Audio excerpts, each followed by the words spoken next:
ॐ नमो अरिहन्ताणम् ॐ नमो ॐ नमो सिद्धाणम्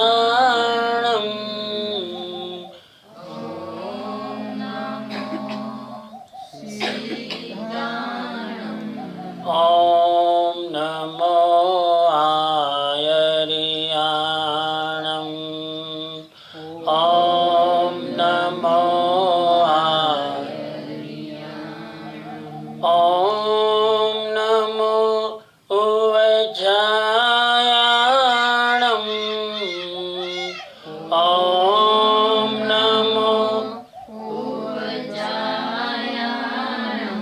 नमो लोये सवसाहुणम्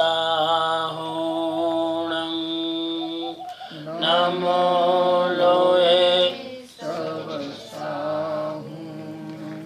एसो पंचनमुकारो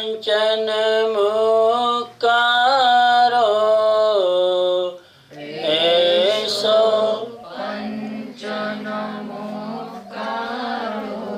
सव पावपणासनो सव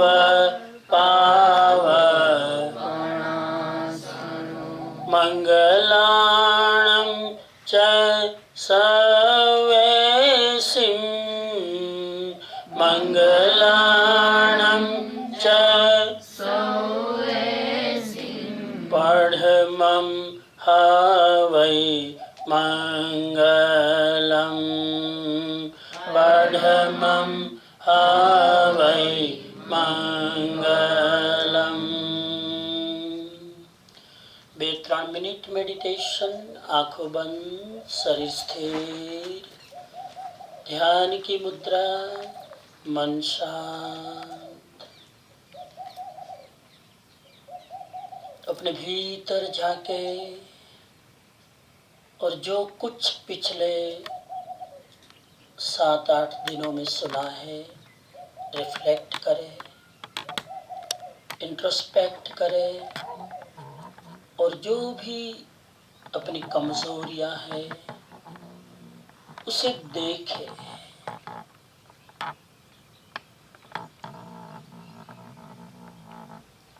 विशेषताएं तो है ही, अच्छाइयां तो है ही, उसे विकसित करना है, उसे और अधिक बढ़ाना है, लेकिन कमजोरियों को निकालना है। जो भी है, प्रमाद, अप्रमाद, राग, द्वेष, क्रोध, मान, माया, लोभ, आलस्य, ईर्ष्या, निंदा,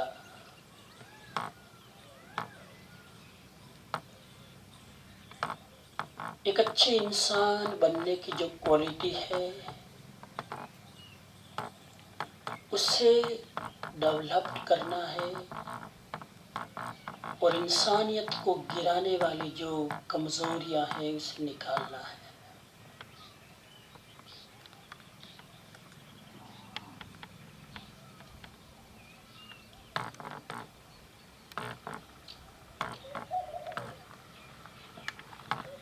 मानवीय व्यवहार को जो बिगाड़ने वाली कमजोरियां हैं, स्वभाव की, आदत की, संस्कार की, उसे पहले देखे, उसे स्वीकार करे कि हाँ ये कमजोरी है, देखे, स्वीकारे, फिर निकालने का संकल्प करे।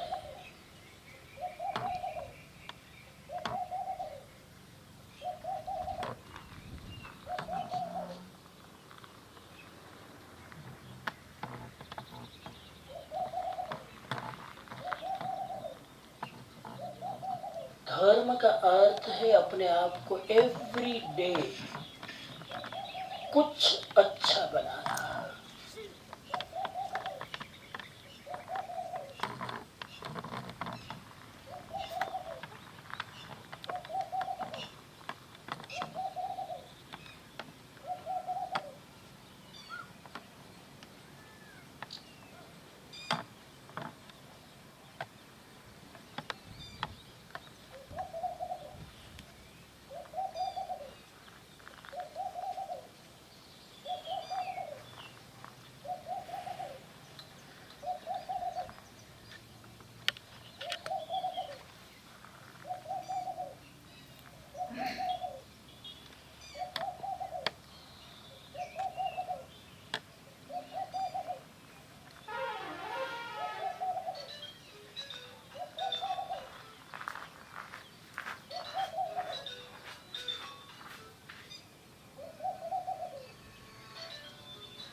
आज पर्युषण पूरा होने के बाद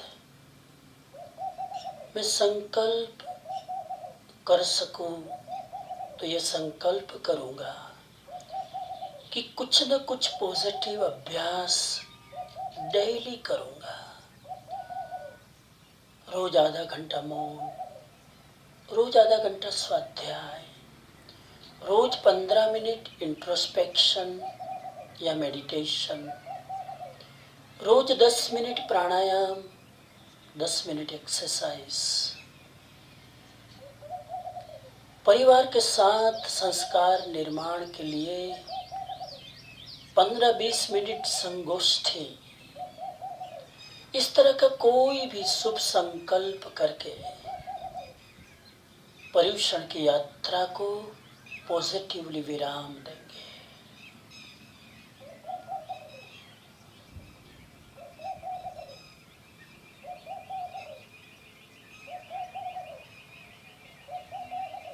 तीन बार ओमकार की ध्वनि प्रयोग संपन्न।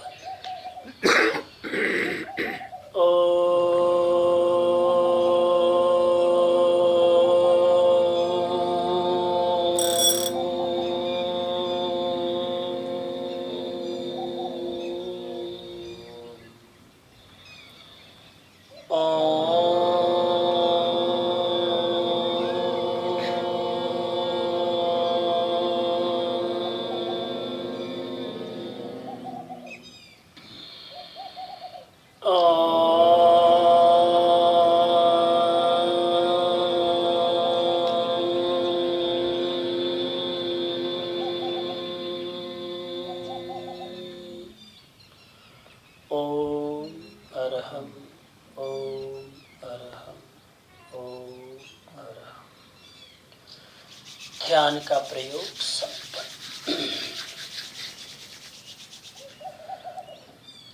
एक घड़ी जरा दे दो, घड़ी।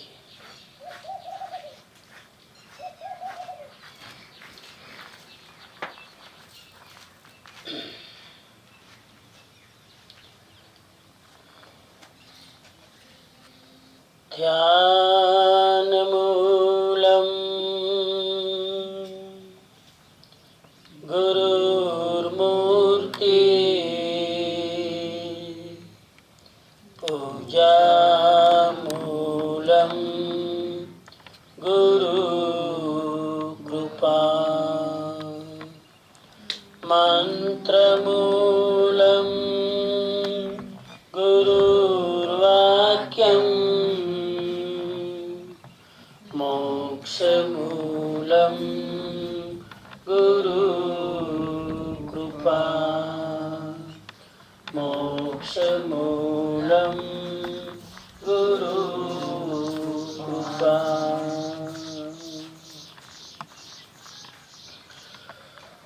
सद्गुरु के चरणों में वंदना।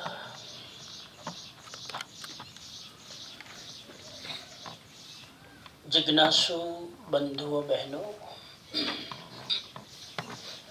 शिकागो सिंगापुर जैन संघ के समस्त साधर्मिक बंधुओं बहनों, अन्य लोग भी जहाँ से सुन रहे हैं, देश और दुनिया से, सबको मेरी ओर से ओम अरहम जय जिनेन्द्र। आज पर्युषण पर्व का आखिरी प्रवचन में प्रवेश करने के पहले 5 क्वेश्चन आपकी स्क्रीन पर है। पहला क्वेश्चन, एक व्यक्ति को ही चांस मिलेगा जवाब देने का। स्क्रीन पर बहुत कम लोग दिखाई दे रहे हैं वीडियो में। जो भी है, पहला क्वेश्चन, सबसे बड़ा आश्चर्य क्या है? जो भी जवाब दे वो हाथ का इशारा करेंगे। जिसंग भाई अभी चौपड़े ले आओ मत टेबल ऊपर से। हाँ, कौन है? सबसे बड़ा आश्चर्य क्या है, क्या नहीं है? जैनिका बेन मेहता जी, गो अहेड, अनम्यूट करो। जी, सबसे बड़ा आश्चर्य है कि आदमी रोज किसी ना किसी को मरते देखता है, लेकिन फिर भी वो सोचता है कि मैं नहीं मरूंगा। जी, क्या नहीं है? आधा जवाब। मरना आश्चर्य नहीं है। मरना, हाँ, वो आपने जवाब ठीक दिया आधे का, कि सबसे बड़ा आश्चर्य है दूसरे को मरता देख खुद को लगता है कि मैं नहीं मरूंगा।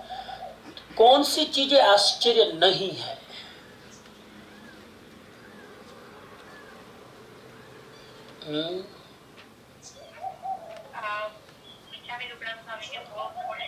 नहीं, कोई बात नहीं, कोई बात नहीं, मिच्छामी दुक्कड़म की बात ही नहीं है। आधा जवाब बहुत बढ़िया दिया आपने। और कौन दे पाएंगे जवाब? आश्चर्य क्या नहीं है? वो ध्यान से सुना होगा, वो जवाब दे पाएंगे। कौन है? चलो जल्दी जरा।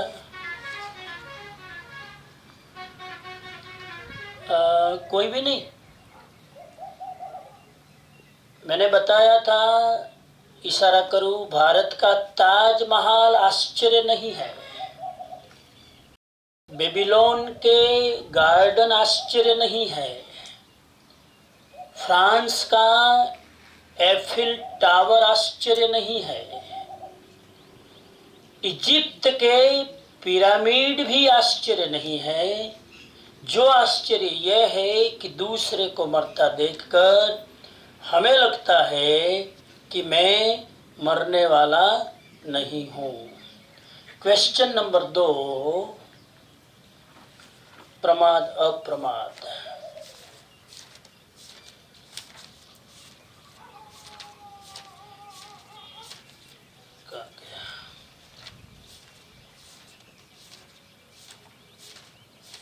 क्वेश्चन नंबर 2 है, जागृति क्यों रखनी चाहिए? जागृति क्यों रखनी चाहिए? नयन भाई। हाँ नयन भाई बोलो। क्योंकि जागृति इसलिए रखनी चाहिए कि जो आदमी जागृति नहीं रखता है जी, वो नष्ट हो जाते हैं। अच्छा, इसीलिए जागृति पूर्वक अपने कर्मों की निर्जरा करनी चाहिए।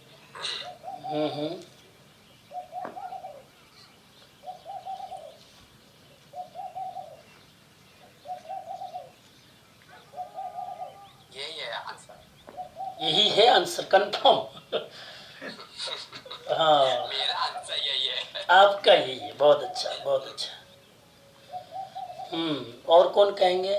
चलो एक ही व्यक्ति को चांस मिलेगा।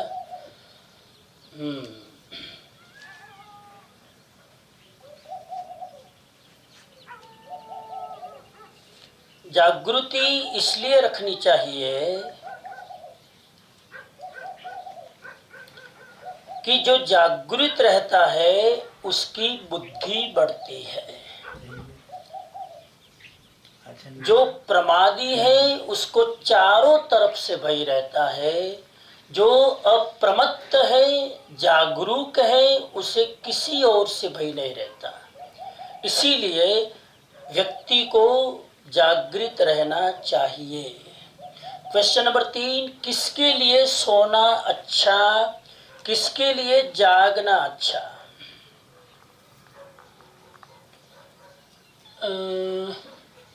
नए लोग, आनंद राज जी जैन कौन है? हाँ आप जवाब दीजिए।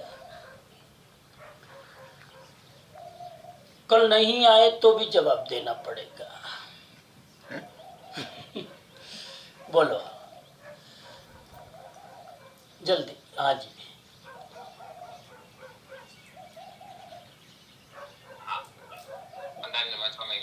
जी जी जी। किसके लिए सोना अच्छा और किसके लिए जागना?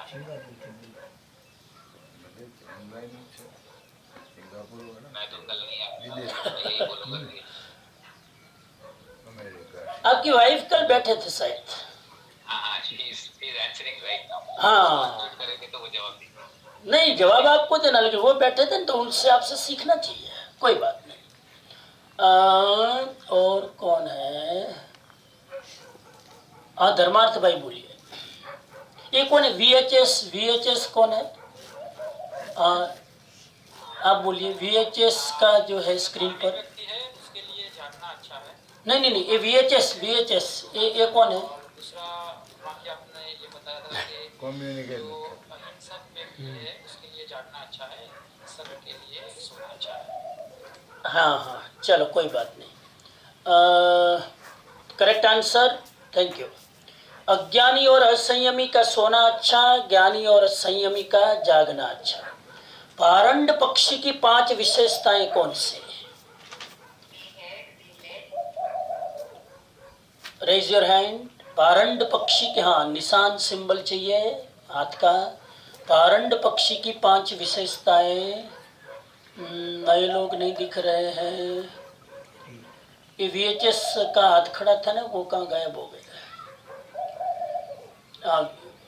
उन्होंने म्यूट कर दिया। म्यूट मत करो, वीडियो चालू रखो तो जरा सुविधा रहेगी।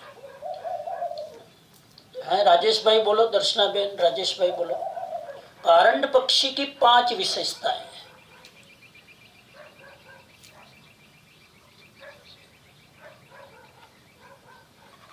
हाँ जी बोलिए प्लीज।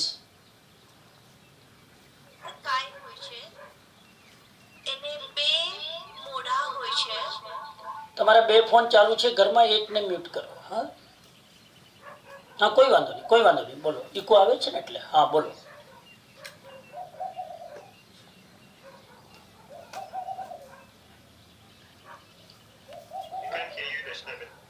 हाँ बोलो, कंटिन्यू करो। 2 મોઢા હોય છે, આગળ। અવાજ મ્યુટ થઈ ગયો છે, અવાજ મ્યુટ થઈ ગયો છે। હા હવે બરાબર છે। મારું બંધ કરતા ઓકે એટલે વિશાળ કાય બે મોઢા ખૂબ જ તાકાતવાળા અને એમને બે ગરદન હોય છે 3 પગ 1 પેટ હોય છે એ મોઢાથી ખાય છે અને બીજો જે હોય છે તે આજુબાજુ જુએ છે કે કોઈ એનો શિકાર ન કરે। करेक्ट, थैंक यू, अनुमोदना, खूब सरस। किसको क्या नहीं होता है? आलसी को क्या नहीं होता है? आलसी के पास क्या नहीं है? श्रेया जैन, श्रिया जैन, वीडियो ऑफ है। श्रिया जैन हाथ खड़ा है, वीडियो ऑफ है। हाँ बोलो, आप वीडियो ऑन रखो हाँ प्लीज। चाय पीता हो ત્યારે બંધ કરી દેવાનું, બાકી ઓન રાખવાનું। કોઈ નથી પીતું, આજ તો મોટો દિવસ છે પર્યુષણ, પણ વિડિયો ચાલુ રાખવાનો। બોલો બોલો શ્રેયાબેન બોલો।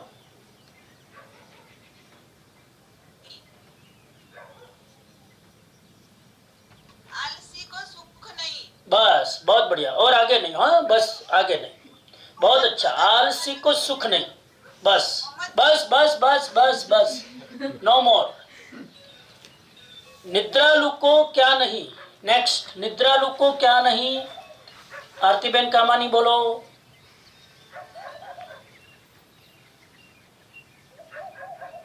जल्दी, आरतीबेन कामानी सुन रहे मेरी आवाज? हेलो, हाँ बोलो। निद्रालु को विद्याभ्यास नहीं है। बहुत अच्छा, थैंक यू। ममत्व रखने वाले को क्या नहीं? वैराग्य नहीं है। आपको नहीं, आपको नहीं, आप एक ही चांस। Thank you. हिंसक व्यक्ति को क्या नहीं? परेश भाई टिम्बड़िया।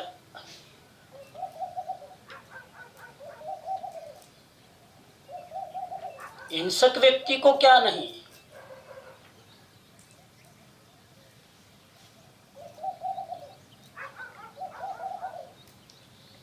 पन्ना बेन बोलो। મારી અવાજ આવે છે? હેલો, અવાજ આવે છે? અવાજ કેમ નથી? હેલો,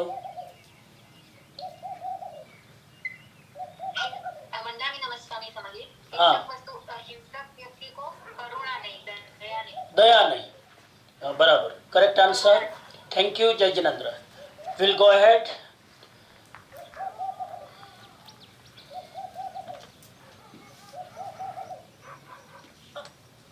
आज का विषय है ज्ञान प्राप्ति का अधिकारी कौन। आज इस सीरीज का ये लास्ट सत्संग है, स्वाध्याय है। और जैसे कैनल भाई ने कहा, मैं बराबर 8 दिन आपके पीछे पड़ा रहा, बराबर पूरी तरह इस विषय को आपके गले उतारने का मेरा संकल्प था। जितनी मेरी पात्रता क्षयोक्षम है उस अनुसार, और मैं जो भी कहता हूँ करता हूँ उसमें पूरी एनर्जी लगाने की कोशिश करता हूँ कि मेरी कमजोरी समझे या विशेषता कि जो चीज मैं करता हूँ उसे पूरी तरह से करता हूँ, और नहीं करता हूँ तो जिम्मेदारी नहीं लेता। ये पर्यूषण की बहुत बड़ी रिस्पॉन्सिबिलिटी मेरे सिर पर थी, और उसके लिए मुझे जितने अवर्स इसके पीछे लगाने थे मैंने लगाने की कोशिश की। पसीना आना तो मेरी प्रकृति है। आवाज आवे छे? आवाज आवे छे, थैंक यू। पसीना आना तो मेरी प्रकृति है। थोड़ा थोड़ा मेरी बॉडी की प्रकृति भी पित्त प्रधान है। थोड़ा भी चलता हूं तो चेहरा लाल घूम हो जाता है, और खास करके रात को तो यहाँ पर लाइट भी हेलोजन है लगाई है, उसकी भी थोड़ी गर्मी होती है, और शब्द अंदर से जब घर्षण करके निकलते हैं तो उसकी भी बहुत गर्मी होती है। लेकिन खैर, मेरा इरादा यह था कि भगवान महावीर की वाणी जो इतनी रिलेवेंट है, इतनी प्रासंगिक है, इतनी प्रैक्टिकल एंड स्पिरिचुअल दोनों है, इसके लिए मैं कोशिश करता रहा। आज अंतिम पड़ाव, ज्ञान प्राप्ति का अधिकारी कौन। मुझे लग रहा था कि यह विषय तो पहले दिन होना चाहिए था, ताकि पता चले कि जो ज्ञान हम 7 दिन लेने जा रहे हैं उसके हम अधिकारी है या नहीं। लेकिन क्रम में आज लास्ट दिन आया तो ये भी जान लेना चाहिए, लास्ट दिन का भी अपना दृष्टिकोण है। इतने दिन हमने ज्ञान प्राप्त किया तो अब देख ले कि हम उसके काबिल है कि नहीं, और नहीं है तो आज से जो चीज ज्ञान प्राप्ति के लिए अवरोधक है उसे निकालने की कोशिश करें, और ज्ञान प्राप्ति के लिए जो पात्रता है उसको मेंटेन करने की कोशिश करें। मैं अपनी चर्चा एक छोटी सी बात से शुरू करूं ताकि विषय और स्पष्ट हो जाए। बहुत बड़े पश्चिम के लॉजिस्टिक हुए, लॉजिक शास्त्री हुए, गणितज्ञ हुए, जिनका नाम था ओस्पेंस्की, पीडी ओस्पेंस्की। पश्चिम का बहुत बड़ा विद्वान आदमी। वो एक बार रशियन मिस्टिक्स गुरु जीएफ के पास गया। रशिया का एक बहुत बड़ा स्पिरिचुअल तत्वज्ञानी, आध्यात्मिक गुरु, स्पिरिचुअल एनलाइटमेंट को प्राप्त ऊंचा महापुरुष रशिया में हुए, जिसका नाम गुरुजीएफ। जहां तक मैंने उसका अभ्यास किया, आत्म जागृत व्यक्ति, एनलाइटेंड व्यक्ति भी मैं कह सकता हूं। उसके पास जाकर ओस्पेंस्की कहता है कि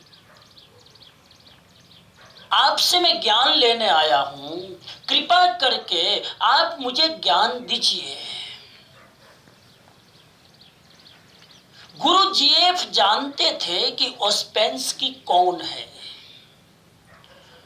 ओस्पेंस्की इतना बड़ा विद्वान, इतना बड़ा ज्ञानी, जिन्होंने एक किताब लिखी, ऐसी किताब सदियों में कभी कोई आदमी लिखता है। ओस्पेंस्की की उस किताब का नाम, पीडी ओस्पेंस्की की उस किताब का नाम है टर्सियम ऑर्गेनम। ऑफ कोर्स इंग्लिश में किताब लिखी जिसका नाम टर्सियम ऑर्गेनम। उसका अर्थ होता है गुजराती भाषा में तीसरा सिद्धांत। आप गूगल में सर्च करेंगे, अमेज़न में सर्च करेंगे, मिल जाएगा। ओस्पेंस्की की बहुत प्रसिद्ध किताब, पीडी ओस्पेंस्की, टर्सियम ऑर्गेनम, अद्भुत किताब। ऐसी किताब 100 सालों में कोई एकाध बार लिखता है। मैं ये कह रहा हूं कि इतना बड़ा ज्ञानी, इतना बड़ा खुद विद्वान, गणितज्ञ, लॉजिक में नंबर 1 और इंटरनेशनल फिगर, पूरी दुनिया में। अब पीडी ओस्पेंस्की की इस बुक का नाम लिखोगे तो 50 टाइटल में अलग अलग यही बुक आपके सामने आएगी। वेल पॉपुलर पुस्तक। ऐसी कक्षा की पुस्तक आज तक दुनिया में 3 ही है, उस लेवल की किताबें। उस लेवल की पहली किताब है एरिस्टोटल द्वारा लिखी गई, जिसका नाम द ऑर्गेनम। एरिस्टोटल भी एक बहुत बड़ा लेखक हुआ, बहुत बड़ा चिंतक हुआ। उसने किताब लिखी द ऑर्गेनम। द ऑर्गेनम का अर्थ होता है पहला सिद्धांत। एरिस्टोटल द्वारा लिखी गई। वो इस ओस्पेंस्की के लेवल की पहली किताब। ओस्पेंस्की के लेवल की दूसरी किताब लिखी बेकन ने, और उस किताब का नाम नोवम ऑर्गेनम। Novum ऑर्गेनम, NOVUM, Novum ऑर्गेनम। उसका अर्थ होता है नया सिद्धांत। और तीसरी किताब ओस्पेंस्की की, जो मैंने कहा, टर्सियम ऑर्गेनम, तीसरा सिद्धांत। मुझे लगता है कि शायद ऑर्डर से लिखा है कि तीनों किताब की स्क्रीन पर आपके टाइटल आप देख रहे हैं। पहला टाइटल है टर्सियम ऑर्गेनम, एरिस्टोटल ओस्पेंस्की द्वारा लिखी गई। दूसरी है द ऑर्गेनम, एरिस्टोटल द्वारा लिखी गई।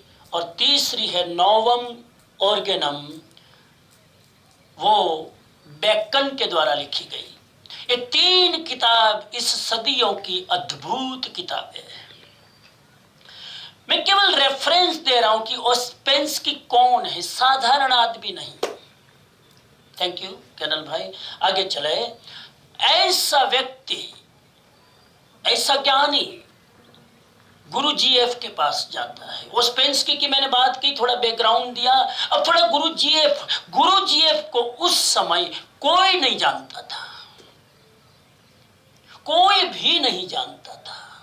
कि ऐसा आत्मज्ञानी पुरुष रशियन मिस्टिक के रूप में इतना प्रसिद्ध है, प्रसिद्ध था भी नहीं। उसको प्रसिद्ध करने का सबसे बड़ा क्रेडिट किसी को जाता हो तो ओस्पेंस्की को। गुरु जीएफ का पहला शिष्य ओस्पेंस्की हुआ। उसके चरणों में माथा टेक दिया, और जब माथा टेका तब गुरु जीएफ जानता था इतना बड़ा ज्ञानी आदमी और आज मेरे पांव के नीचे माथा लगा रहा है और नॉट ओनली विनीत होकर झुक रहा है, कहा कि मैं अज्ञानी हूं, मुझे ज्ञान दीजिए। गुरु जीएफ के पास जाने का मतलब आग के पास जाना, कचरा कचरा सब जला देगा। गुरु जीएफ का मतलब मिसाल, आत्मज्ञान की मिसाल। लेकिन मैं ओस्पेंस्की को भी धन्यवाद दूं कि गुरु जीएफ को दुनिया के रंग मंच पर लाने का काम किया। अदरवाइज तो गुरु जीएफ आत्मज्ञानी को कोई नहीं जानता। गुरु जीएफ की भी पुस्तक है पढ़ना, उस पुस्तक का एक ही मैसेज है अप्रमाद, महावीर की वाणी में जागृति, अवेयरनेस। अवेयरनेस शब्द मेरी नजर में स्पिरिचुअल जगत में किसी ने यूज किया हो महावीर के बाद तो गुरु जीएफ ने। इतना बड़ा स्पिरिचुअल आदमी, लेकिन कोई नहीं जानता था। ओस्पेंस्की ने उसको दुनिया के रंग मंच पर लाकर खड़ा किया। हमेशा याद रखना, गुरु अपने आप में कभी प्रसिद्ध नहीं होता है, शिष्य ही गुरु को प्रसिद्ध करता है। रामकृष्ण परमहंस को कौन जानता था भला? विवेकानंद नहीं होते तो मेरी नजर में रामकृष्ण परमहंस को भी हम नहीं जानते। अरे विवेकानंद आए जिसने रामकृष्ण परमहंस को हाईलाइट किया, और सरदार वल्लभ भाई पटेल और महादेव देसाई नहीं होते तो शायद महात्मा गांधी को कोई नहीं जानता। महापुरुषों को हाईलाइट करने वाला उसका अंतरंग अंतेवासी शिष्य होता है। और गुरु जीएफ को प्रसिद्ध किया। उनकी मूवी भी है, आप देखना कभी, बहुत मिलेगा आप। उसकी मूवी भी, गुरु जीएफ आदमी को हिला दे अंदर से। आध्यात्मिक प्रगति करनी है जिसको, उसको गुरु जीएफ को पढ़ना चाहिए। खाली पढ़ना नहीं, उनकी साधना करनी चाहिए।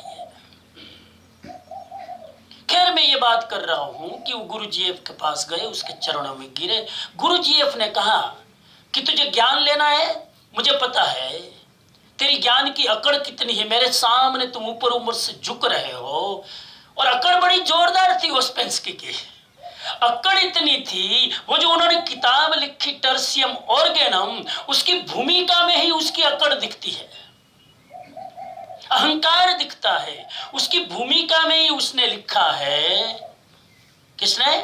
ओस्पेंस्की ने लिखा है कि अरस्तु ने पहला सिद्धांत लिखा, बेकन ने दूसरा सिद्धांत लिखा, द नया सिद्धांत, और मैं तीसरा सिद्धांत लिख रहा हूं।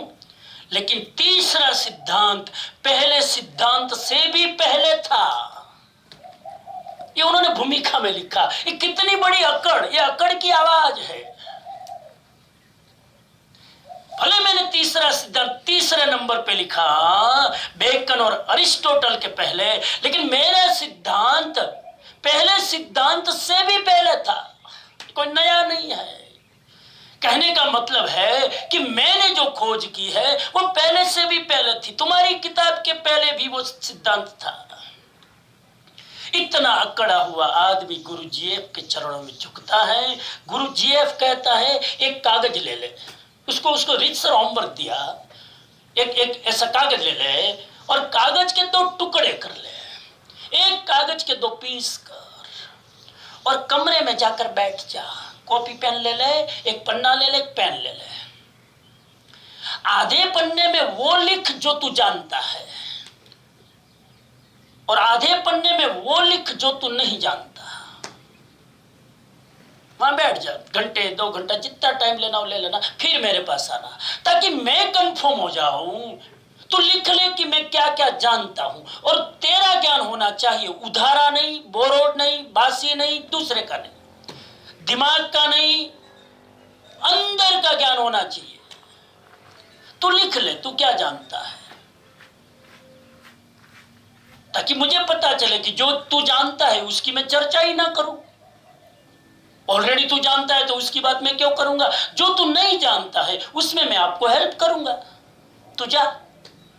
वो गया साहब। रशिया में तो कितनी ठंडी पड़ती है, सर्दी में पसीना छूटने लगा, पेन चलाने की कोशिश करता है, मैं क्या जानता हूं। इंट्रोस्पेक्ट करता है, मैं क्या जानता हूं। साहब जीवनी कहती है, एक वाक्य भी नहीं लिख पाया उस पेंस की कि मैं ये जानता हूं। ईमानदारी पहला कदम है ज्ञान प्राप्ति का। ईमानदारी से लिख तू जो जानता है।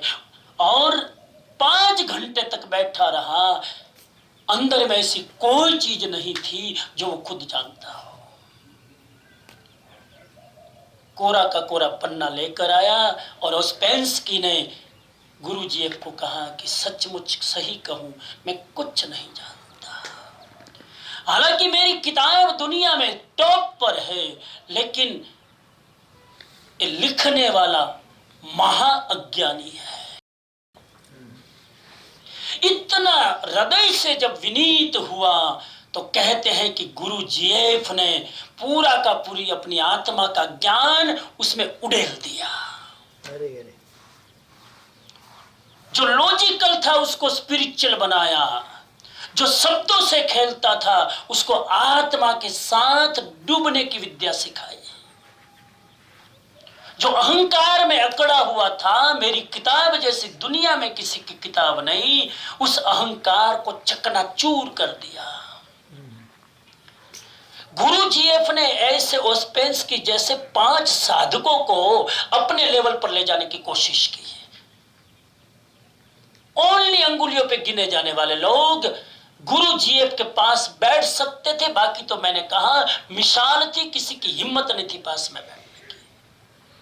ओस्पेंस की जाग गया और कहते हैं कि ऑलमोस्ट गुरु जीएफ ने ओस्पेंस्की को एनलाइटन कर दिया, क्योंकि विनीत हो गया, झुक गया।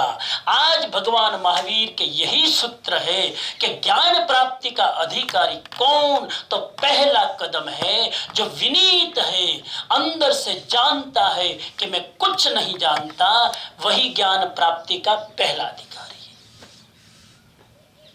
Who know only who know that I know nothing। Socrates की बात मुझे याद आती है। किसी देवी ने कहा कि सोक्रेटिस के पास चला जा, दुनिया का सबसे बड़ा ज्ञानी है, जो आशीर्वाद लेना हो सोक्रेटिस से ले लो। लोग गए सोक्रेटिस के पास और कहा सुकरात, और कहा कि देवी ने भेजा है, आप बहुत बड़े ज्ञानी हो, हमको ज्ञान दो। उसने कहा जाओ, जिस देवी ने तुझे कहा है उस देवी को कह दो सोक्रेटिस कुछ नहीं जानता है। गए सब सोक्रेट देवी के पास, वो तो मना कर रहा है, वो तो कहता कुछ नहीं जानता हूं मैं, तो कि इसीलिए मैं कह रहा हूं वो सब कुछ जानता है, इसीलिए मैं कह रही हूं। देवी ने कहा वो सब कुछ जानता है। फिर सोक्रेटिस के पास गए, सोक्रेटिस ने कहा I know only that I know nothing, मैं सिर्फ इतना जानता हूं कि मैं कुछ नहीं जानता। इतना ही जानना है कि मैं कुछ नहीं जानता, वो सब कुछ जानने का अधिकारी बनता है। विनय पहला गुण। 12 तप में एक तप का नाम विनय। 10वें कालिक सूत्रों में 10 चैप्टर में 2 चैप्टर विनय के, उत्तराधयन के 36 चैप्टर में पहला चैप्टर विनय का, पहला चैप्टर। कहते हैं कि ज्ञान दर्शन चारित्राणि मोक्ष मार्ग, गलत है। ज्ञान दर्शन चारित्र मोक्ष का मार्ग है, तत्वार्थ सूत्र कहता है। मैं कहता हूं गलत है। मैं तत्वार्थ सूत्र को चैलेंज नहीं दे रहा हूं, मेरी हैसियत नहीं, लेकिन तत्वार्थ सूत्र भी ये कहता है कि ज्ञान दर्शन चारित्र पाने का अधिकारी कौन? जो विनयी है। ज्ञान दर्शन चारित्र के पहले भी एक स्टेप रखना, जिसका नाम विनय। आज की पहली गाथा कहती है, उसको समझने की कोशिश करें। आज की पहली गाथा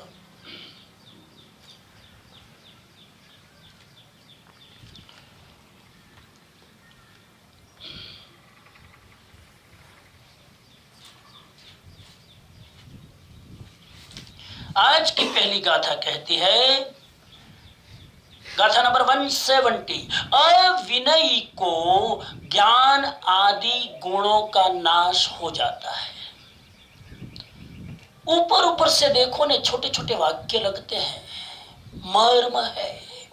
अविनयी, जो विनयी नहीं है, ऐसे व्यक्ति का ज्ञान आदि गुण नष्ट हो जाते हैं। देखो, ज्ञान भी नष्ट हो जाता है अगर विनयी नहीं है तो ज्ञान दर्शन चारित्र ज्ञान तो तब आएगा कि पहले विनय होगा। पहला ही वाक्य सा, पहली गाथा, अविनयी का ज्ञान आदि, खाली ज्ञान नहीं, ज्ञान आदि सारे गुण नष्ट हो जाते हैं। अकड़ा हुआ आदमी दुनिया में कभी ज्ञानी नहीं हो सकता, चाहे कितना ही जान ले। मैं बहुत चीजें मेरे दिमाग में विकल्प के रूप में आ रही, मैं साइड ट्रैक करूंगा, नहीं तो श्लोक रह जाएंगे।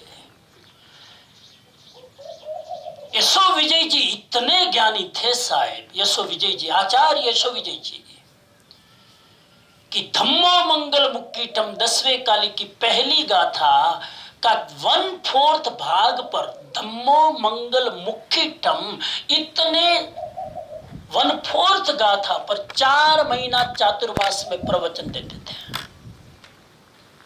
और अकड़ थी बड़ी, घमंड था। जैसे उस्पेंस्की को था उसी तरह यशो विजय जी को था। और उस्पेंस्की को जैसे गुरु जी मिले, वैसे यशो विजय जी को आनंद धन जी मिले। गए आनंद धन जी, आनंद धन जी खुद आए थे व्याख्यान सुनने। लंबा प्रसंग नहीं जाऊंगा, फिर गड़बड़ हो जाएगा। और आनंद धन जी ने कहा, इतनी अकड़ किस बात की? तुम धम्मो मंगल मुक्कीटम पर 4 महीना प्रवचन दे सकते हो, तेरी विद्वता, तेरी बुद्धि साइड में रख, तभी महावीर का ज्ञान तुम्हें पचेगा।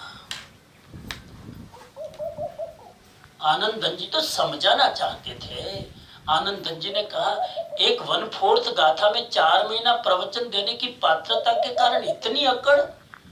धम्मो मंगल मुक्कीटम 4 शब्द है, मैं धर्म पर 4 महीना तेरे सामने लेक्चर दूं। आनंद धन जी ने कहा, बोल। वो समझाना चाहते थे। आनंद धन जी ये बताना नहीं चाहते थे कि मैं तुम्हारे से ज्यादा ज्ञानी हूं, लेकिन उसका अहंकार तोड़ना चाहते थे। बड़ा लंबा प्रसंग है। मैंने ऑलरेडी आपके सिंगापुर में ही पिछले पर्युषण में यशो विजय जी और आनंद धन जी पर मैं खुद बोला हूं। लंबा पूरा 1.5 घंटे तक बोला हूं, सुन लेना कभी। और जंगलों में जाते हैं, आनंद धन जी के चरणों में झुक जाते हैं, और फिर 1-10 दिन तक मौन हो जाते हैं उपासना में। बुद्धि के ज्ञान को आत्म परिणमन के लेवल पर ले गए आनंद धन जी, यशो विजय जी को। अविनयी के ज्ञान आदि गुणों का नाश हो जाता है। नॉट ओनली दैट, ये नाश हो जाना, ये अविनयी रखना उसके लिए विपत्ति है। छोटे छोटे शब्द है ऐसा, विपत्ति है। विपत्ति मतलब क्या? विपत्ति मतलब आफत, आपत्ति, विपत्ति। बहुत बड़ी आफत है, बहुत बड़ी होनारत है, बहुत बड़ा डिस्ट्रैक्शन है, बहुत बड़ा अवरोध है। अविनयी के सारे गुण नष्ट हो जाते हैं और उसके लिए विपत्ति का कारण है, उसके जिंदगी में बहुत सारे विघ्न आएंगे। विनय के बिना ज्ञान लेकर बैठा, उसके जीवन में बहुत तकलीफें आएगी, क्योंकि वो अकड़ तकलीफ लाएगी। तकलीफ कोई देवता नहीं देंगे, कोई ऊपर से कोई फरिश्ता नहीं आएगा तकलीफ देने, उसकी अकड़ ही उसको बहुत तकलीफ में डालेगी। हम जब ज्ञान लेते थे, हमारे गुरु के चरणों में बैठते थे, आचार्य तुलसी और आचार्य महाप्रज्ञ जी, उनके चरणों में जब हम सीखते थे तो वो गुरु के लेवल पर थे, लेकिन कभी महसूस नहीं करने दिया कि हम गुरु हैं। गुरु की गुरुता देखो साहब, मैं महाप्रज्ञ जी के पास में बैठता था तो कभी एहसास नहीं होता था कि मैं उनका शिष्य हूं और वो मेरा गुरु है।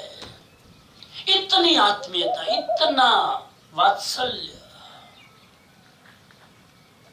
अकड़ आदमी को गिरा देती है। तो पहली चीज मैं तो यहां तक कहूंगा, सिंगापुर वासियों, ज्ञान आए तो अच्छी बात है, ज्ञान लेने की जिज्ञासा हो तो भी अच्छी बात है, ज्ञान नहीं आए तो भी अच्छी बात है, विनय ले लेना पहले। ज्ञान की चिंता ज्यादा मत करना, विनय ले लेना। 8 दिन मैंने ज्ञान दिया है, लेकिन आज का ये विनय गुण नहीं आया तो 8 दिन का ज्ञान बेकार। तुमको लगेगा we are elevated, we are updated, we are upgraded, आपको लगेगा, लेकिन विनय आ जाएगा ना तो ये सारा ज्ञान तुमको चमका देगा। ये ज्ञान व्यर्थ नहीं है, लेकिन ये ज्ञान तभी चमकाएगा कि मूल में विनय होगा। और मुझे आनंद है, मुझे प्रसन्नता है कि वो विनय आप में मैं देख रहा हूं। सिंगापुर का जैन समाज ओवरऑल मुझे लगता है बड़ा विनीत, बाकी कितनी विद्वता, कितने टैलेंट, कितना स्मार्टनेस, कितना अब सिंगापुर में रहकर अपने परिवार को सेट करना, फाइनेंशियली साउंड होना, इतनी मेहनत करके परदेश में रहकर इतना अपनी जड़ें जमाना कोई सामान्य बात नहीं है। लेकिन ये सब सफलता प्राप्त करने के बाद आपके अंदर जो हम्बलनेस है, जो पोलाइटनेस है, वही आपको ज्ञान प्राप्ति के अधिकारी बनाते हैं। मैं भी कोशिश कर रहा हूं, आप चाहे कितना ही मेरा सम्मान करो, कितनी मेरी तारीफ करो, कितना ही, वो तो आपका अहोभाव है, आपकी अनुमोदना का गुण है, मैं उसको एक्सेप्ट करता हूं, लेकिन मैं जानता हूं कि मेरी क्या कमजोरियां हैं और मेरी क्या विशेषता है। आपके सम्मान से यदि मैं फूल जाऊं, आपके सम्मान से वो चीज में अपने आप को मानने लगूं, तो मेरी गिरावट को कोई रोक नहीं सकता। यही मुझे भगवान महावीर ने, यही मुझे हमारे गुरुओं ने, यही हमें हमारे वडीलों ने सिखाया, हम्बल रहना। इसका मतलब मैं थोड़ी फिलोसॉफिकल भाषा में बोलूं तो आसमान को छू लेना, लेकिन तुम्हारे पांव धरती पर रखना। तुम्हारा सिर आकाश को छू ले, कोई दिक्कत नहीं, तुम्हारा पांव धरती पर रखना। मैं और भाषा में बोलूं तो आप कितना ही आगे निकल जाओ भौतिकता में और अध्यात्म में, लेकिन अपना ओरिजिनल एड्रेस याद रखना। तुम्हारा मूल क्या है, तुम कहां से आ रहे हो, तुम्हारी ओरिजिनल स्थिति क्या थी, वो याद रखोगे ना तो अहंकार नहीं आएगा, न सफलता का, न धर्म का, न बुद्धि का। क्योंकि बहुत बड़ी विपत्ति है, अविनयी आदमी बहुत बड़ी विपत्ति है खुद के लिए। और विनयी व्यक्ति को ज्ञान आदि गुणों की प्राप्ति होती है, यह उसकी बहुत बड़ी संपत्ति है। विनय बहुत बड़ी संपत्ति है और विनय के साथ आने वाले गुण बहुत बड़ी संपत्ति है। इन चीजों को जानने वाला ही, इस विनय और अविनय का लाभ और नुकसान को जानने वाला ही ग्रहण और आसेवन रूप शिक्षा को प्राप्त करता है। फिर 2 शब्द है साहब, एक श्लोक में केनल भाई 1.5 घंटा लगे, अगर ऑनेस्टली मैं बोलूं ना तभी उस गाथा को न्याय कर पाऊंगा। कितना भरा पड़ा है, जैसे जैसे समुद्र के अंदर अब डुबकी लगाओ तो रत्न ही रत्न। अभी तो आधा श्लोक मैंने पूरा किया, आधा श्लोक तो और अब शुरू हो रहा है। इन दोनों चीजों को जानने वाला, विनय और अविनय, इन दोनों को जानने वाला ग्रहण और आसेवन रूप शिक्षा को प्राप्त करने का अधिकारी है। दो शब्द आए, मैंने कल कहा था, what is the view of the Jain education. Jain education का व्यू है, there are two type of education, एक ग्रहण शिक्षा और दूसरी आसेवन शिक्षा। टेक्निकल शब्द याद रखना, एक ग्रहण शिक्षा, एक आसेवन शिक्षा। मैंने जो एग्जांपल दिया ना, बहुत इंटेंशनली दिया है। और स्पेंस की गुरु जीएफ के पास नहीं गया था, उसके पहले ग्रहण शिक्षा थी उसकी, और गुरु चरण में, गुरु जीएफ के चरणों में माथा टेका और कहा कि मैं कुछ नहीं जानता हूं, विनीत हुआ और जीवन में गुरु जीएफ ने जो गाइड किया उस पर आचरण करने लगा। वो उसकी आसेवन शिक्षा थी।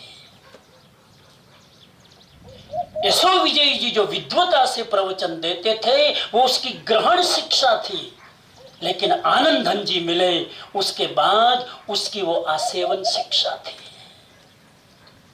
ग्रहण शिक्षा का मतलब है इंटेलेक्ट एजुकेशन।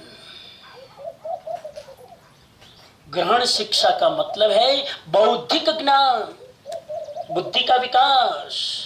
कितना हो रहा है देखो कॉलेजों में, डिग्रियों की डिग्रियां साहब। ये ग्रहण शिक्षा है, ये इंटेलेक्ट एजुकेशन है, ये बुद्धि को शार्प करने की विद्या है, ये मेमोरी की विद्या है और कुछ नहीं। रोबोट भी कर सकता है, कंप्यूटर भी कर सकता है, मेमोरी तो कोई भी व्यक्ति बढ़ा सकता है। ये ग्रहण शिक्षा। आपने 7 दिन 8 दिन प्रवचन सुने और आपके अंदर जो ज्ञान सेट हुआ, जो इंफॉर्मेशन मिली, वो ग्रहण शिक्षा है। चलो और क्लियर करो, ग्रहण शिक्षा का मतलब गेटिंग द इंफॉर्मेशन, सिंपल। और इंफॉर्मेशन बुद्धि को भरती है। आसेवन शिक्षा का मतलब है निधिध्यासन। आसेवन शिक्षा का मतलब है जो बुद्धि में गया वो जीवन में भी आए। प्रैक्टिकल अप्रोच, अप्लाइड साइंस, वो आसेवन शिक्षा है। साहब 2600 वर्ष पहले भगवान ने कह दिया ये 2 प्रकार की शिक्षा है। एक शिक्षा बुद्धि को भरती है, दूसरी शिक्षा जीवन को भरपूर बनाती है। बुद्धि में गई हुई शिक्षा जीवन में ना आए तो खाली ग्रहण शिक्षा है, मात्र और मात्र अहंकार को बढ़ाएगी। डिग्री आएगी तो इतने पैसे लूटोगे, इतने गरीबों को लूटोगे, इतना दूसरे का शोषण करोगे, उतनी बेईमानी करोगे, तुम्हारी बुद्धि समाज के लिए उपयोगी नहीं बनेगी। इनडायरेक्टली भगवान कहते हैं आसेवन शिक्षा के बिना ग्रहण शिक्षा लंगड़ी है। आसेवन शिक्षा प्रैक्टिस में आनी चाहिए। ये तपोवन में बच्चे पढ़ते, जैसे ही घर पे गए तो पता चला कि यहां पर जो पढ़ते हैं वो इतना प्रैक्टिकल है, घर पे जाके माँ बाप सब उल्टा करते हैं। इन बच्चों को समझ में नहीं आता कि हमारे घर में दिन भर माँ बाप बोलते क्यों रहते, बड़बड़ बड़बड़ बड़। बच्चे यहाँ सीखते हैं शांत रहना, प्रकृति की गोद में रहना, मौन रहना, जरूर के बिना बोलना नहीं। और घर पे जाके जब बच्चे बोलते नहीं है माँ बाप के सामने तो माँ बाप को लगता है कि मेरा बच्चा तपोवन में जाके साइकोलॉजिकली डिस्टर्ब हो गया, और उसको साइकोलॉजिस्ट के पास ले गए। साइकोलॉजिस्ट तो बड़ी कोई अच्छा था, उसने कहा तुम्हारा बच्चा ठीक है, वो प्रकृति की गोद में रहता है, उसको ज्यादा बोलने की जरूरत। हम जो कम बोलता है उसको एबनॉर्मल मानते हैं, जो बड़बड़ करता है उसको नॉर्मल मानते हैं। हो, ये आज का एजुकेशन।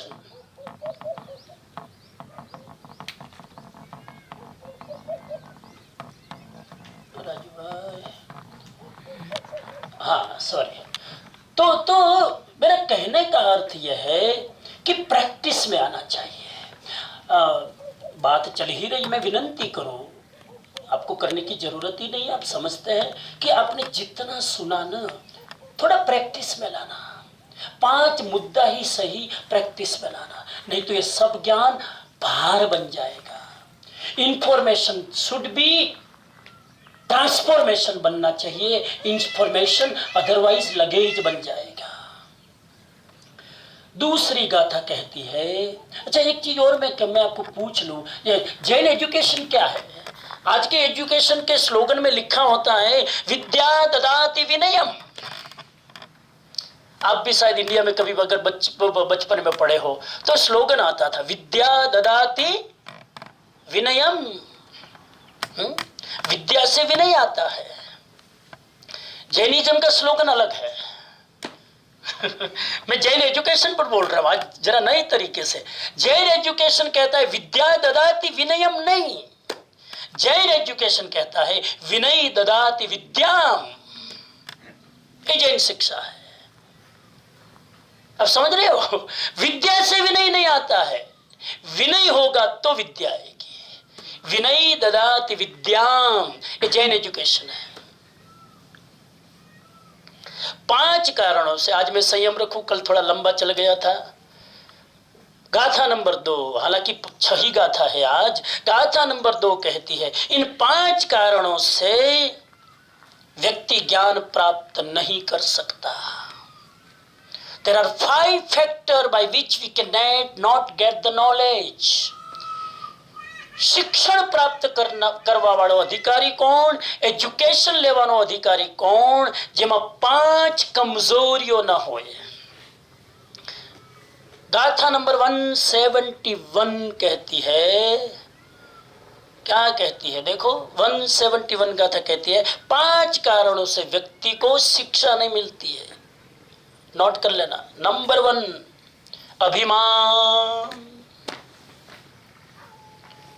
આ બધું આજના એજ્યુકેશનમાં હોવું જોઈએ, કાંઈ દેખાતું નથી।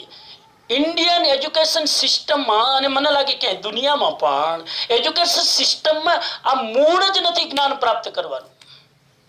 અભિમાન ન હોય એ જ માણસ જ્ઞાન પ્રાપ્ત કરવાનો અધિકારી। હું કરું એ જ અજ્ઞાનતા, સકટનો ભાર જેમ શ્વાન તાણે। ગામડામાં એક્ઝામ્પલ આપ્યું કે પેલું ગાડું જતું હોય, બળદ ગાડું, અને નીચે કૂતરું ચાલતું હોય તો કૂતરાને એમ થાય કે આ ગાડું હું ચલાવું છું। કૂતરાને કોણ સમજાવે કે તું જરા 2 મિનિટ ઊભો રહી જા, ગાડું તારા કારણે ઊભું નહીં રહે। પહેલું અભિમાન। એ लिखा ने आ 5 कारणों ने लईने शिक्षा प्राप्त थती नथी।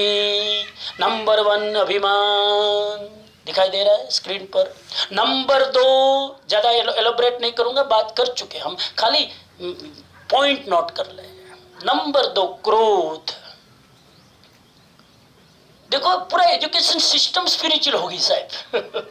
एजुकेशन स्पिरिचुअलिटी को भगवान ने मिला दिया। क्रोध करने वाला ज्ञान प्राप्त नहीं कर सकता। विद्यार्थी क्लासरूम में बैठा उन टीचर के सामने गुस्सा करे, मैडम, हो गई क्लास की हत्या, हो गई ज्ञान की हत्या। नहीं कर सकता है।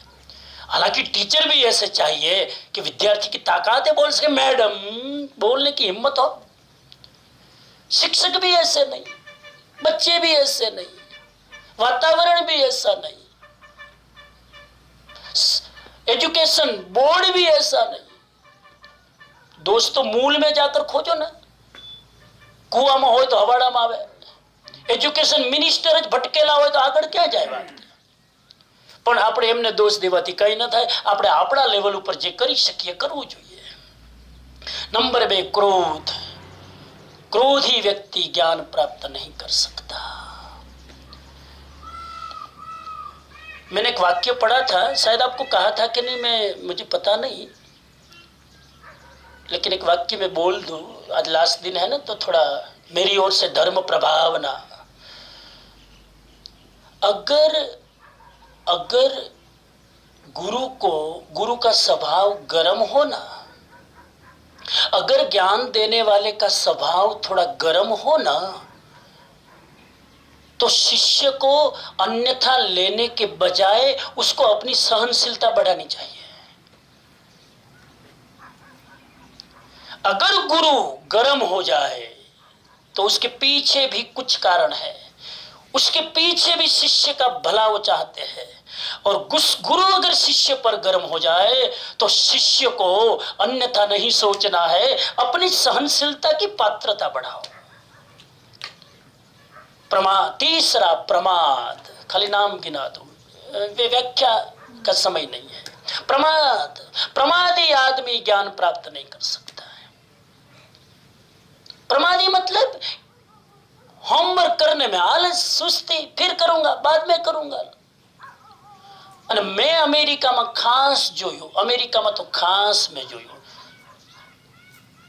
કે શુક્રવારે ટીચર હોમવર્ક આપે ને તો વિદ્યાર્થીઓ હોમવર્ક ક્યારે કરે? રવિવારે રાતના 12 વાગે, કેમ કે નેક્સ્ટ ડે જવાબ આપવાનો છે ને સ્કૂલમાં। શનિ રવિવાર મોજ કરે, રાતના 11 વાગે યાદ આવે, ઓહો હોમવર્ક કરવાનું તો રહી ગયું। જાણી જોઈને ટેન્શન ઉપાડે, पहले करी लेवू જોઈએ। प्रमाद मतलब लेक ऑफ इंटरेस्ट। प्रमादी माणस ज्ञान प्राप्त न કરી શકે। જેને લેક ઓફ ઇન્ટરેસ્ટ છે, જેને રુચિ જ નથી ભણવામાં, એ જ્ઞાન પ્રાપ્ત નહીં કરી શકે। હાલાકી એ વસ્તુ અલગ છે કે આપણે રુચિ નથી એવા જ વિષયો ભણાવીએ છીએ, એ વાત અલગ છે, એમાં નહીં જઈએ। આ સમણ સુત્તમ તમે અત્યારે અભ્યાસ કરી રહ્યા છો, તમને જો રુચિ ના હોય તો તમને જ્ઞાન પ્રાપ્ત કરવાનો અધિકાર નથી। રુચિ પહેલા જોઈએ, ઇન્ટરેસ્ટ જોઈએ, પછી બેસો મારી સામે। રુચિ ત્રીજો દુર્ગુણ ના હોવો જોઈએ। પછી કરીશ, સ્વાધ્યાય પછી કરીશ, વાંચન પછી કરીશ, ગાથા પછી કરીશ, અધિકાર ગયો। નંબર 4 રોગ। ઓહો કેટલું પ્રેક્ટિકલ। રોગી માણસ વિદ્યા પ્રાપ્ત કરવાનો અધિકારી નથી। બીમાર વિદ્યાર્થી હોય હું વિદ્યા પ્રાપ્ત કરે, शिक्षक बीमार हो હું विद्या આપે।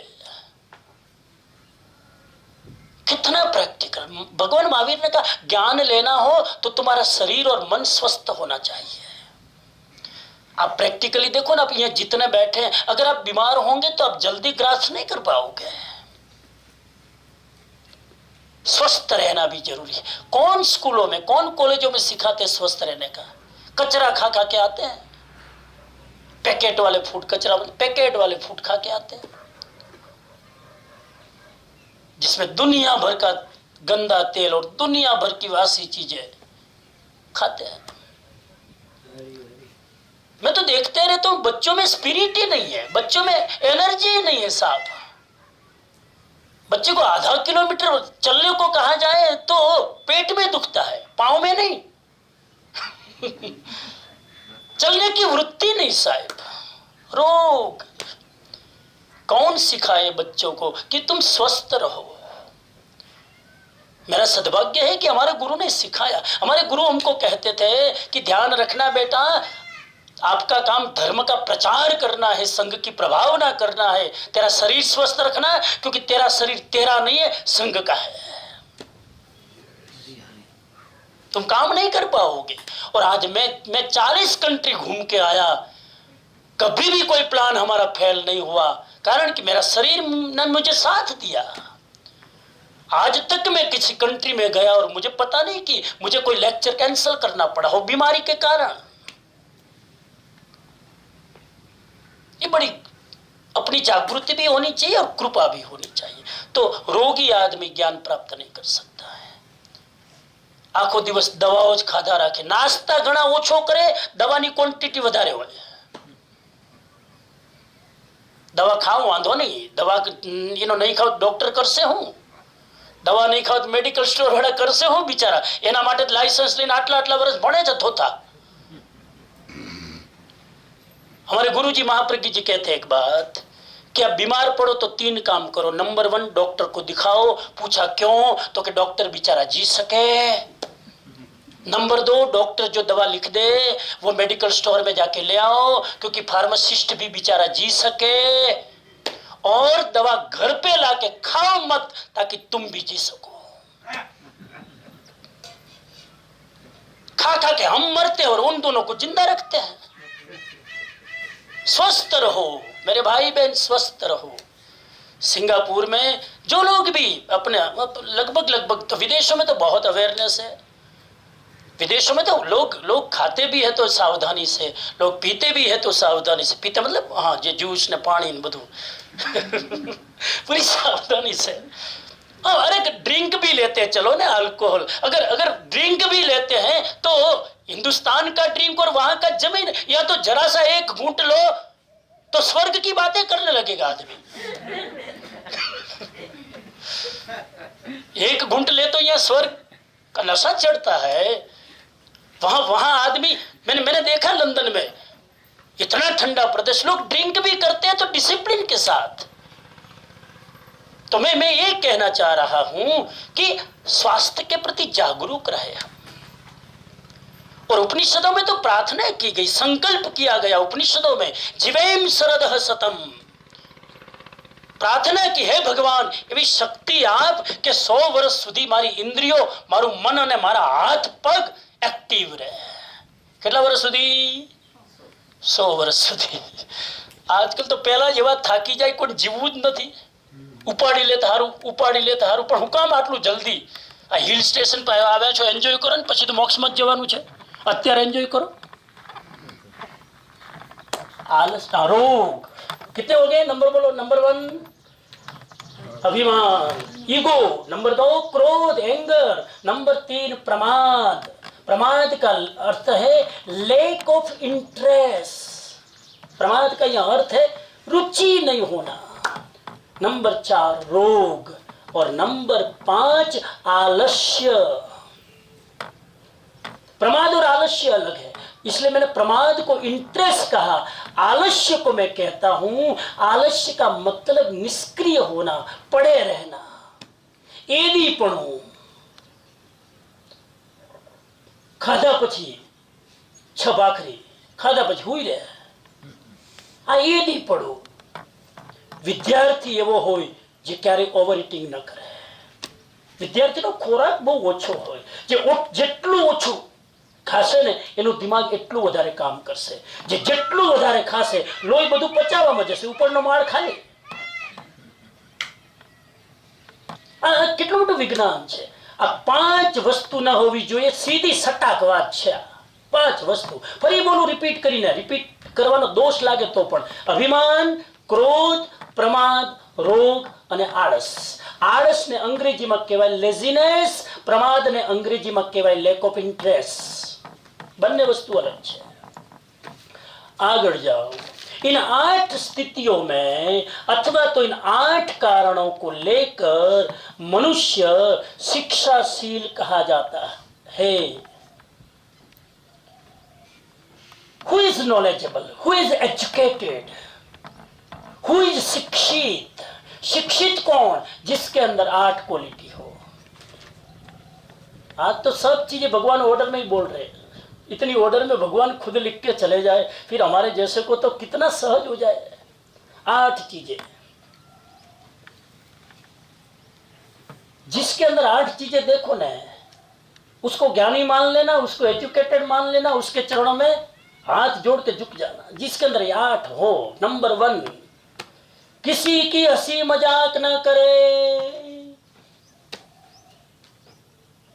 हंसी मजाक नहीं करो, हसो खरा, मजा पण करो। बे अलग अलग होय तो हारू, हसो पण खरा, मजा पण करो, फन। लेकिन हसी मजाक, टोंट में कोई कमजोरियों पर हसवू अने टोंट में कोईक ना वीकनेस नी मजाक करवी, ये हसी मजाक छे। कोई हसी मजाक न उड़ाओ। पार्टीओ में जाए 8-10 जना भेगा थाय, हसी मजाक ज उड़ाड़ता हो एक बीजाने। सावधान, ये हसी मजाक कभी कभी बहुत भारी पड़ती है। अपनी जीभ को जब ऐसे 10 लोग इकट्ठे होने, पूरा कंट्रोल में रखना। प्रवाह में आकर क्या क्या बोल देते हैं, फिर जिंदगी भर पछताते हैं। નંબર 1, હસી મજાક જે ન કરે એ માણસ જ્ઞાની, જ્ઞાન પ્રાપ્ત કરવાનો અધિકારી. નંબર 1. નંબર 2, જો પોતાની ઇન્દ્રિય અને મન પર કાબુ રાખી શકે એ માણસ educated. Proper control of your senses અને ઓફ યોર માઇન્ડ. પ્રોપર એક વિવેકપૂર્વકનો ઇન્દ્રિય અને મન પર કંટ્રોલ, એ માણસ જ્ઞાન પ્રાપ્ત કરવાનો અધિકારી.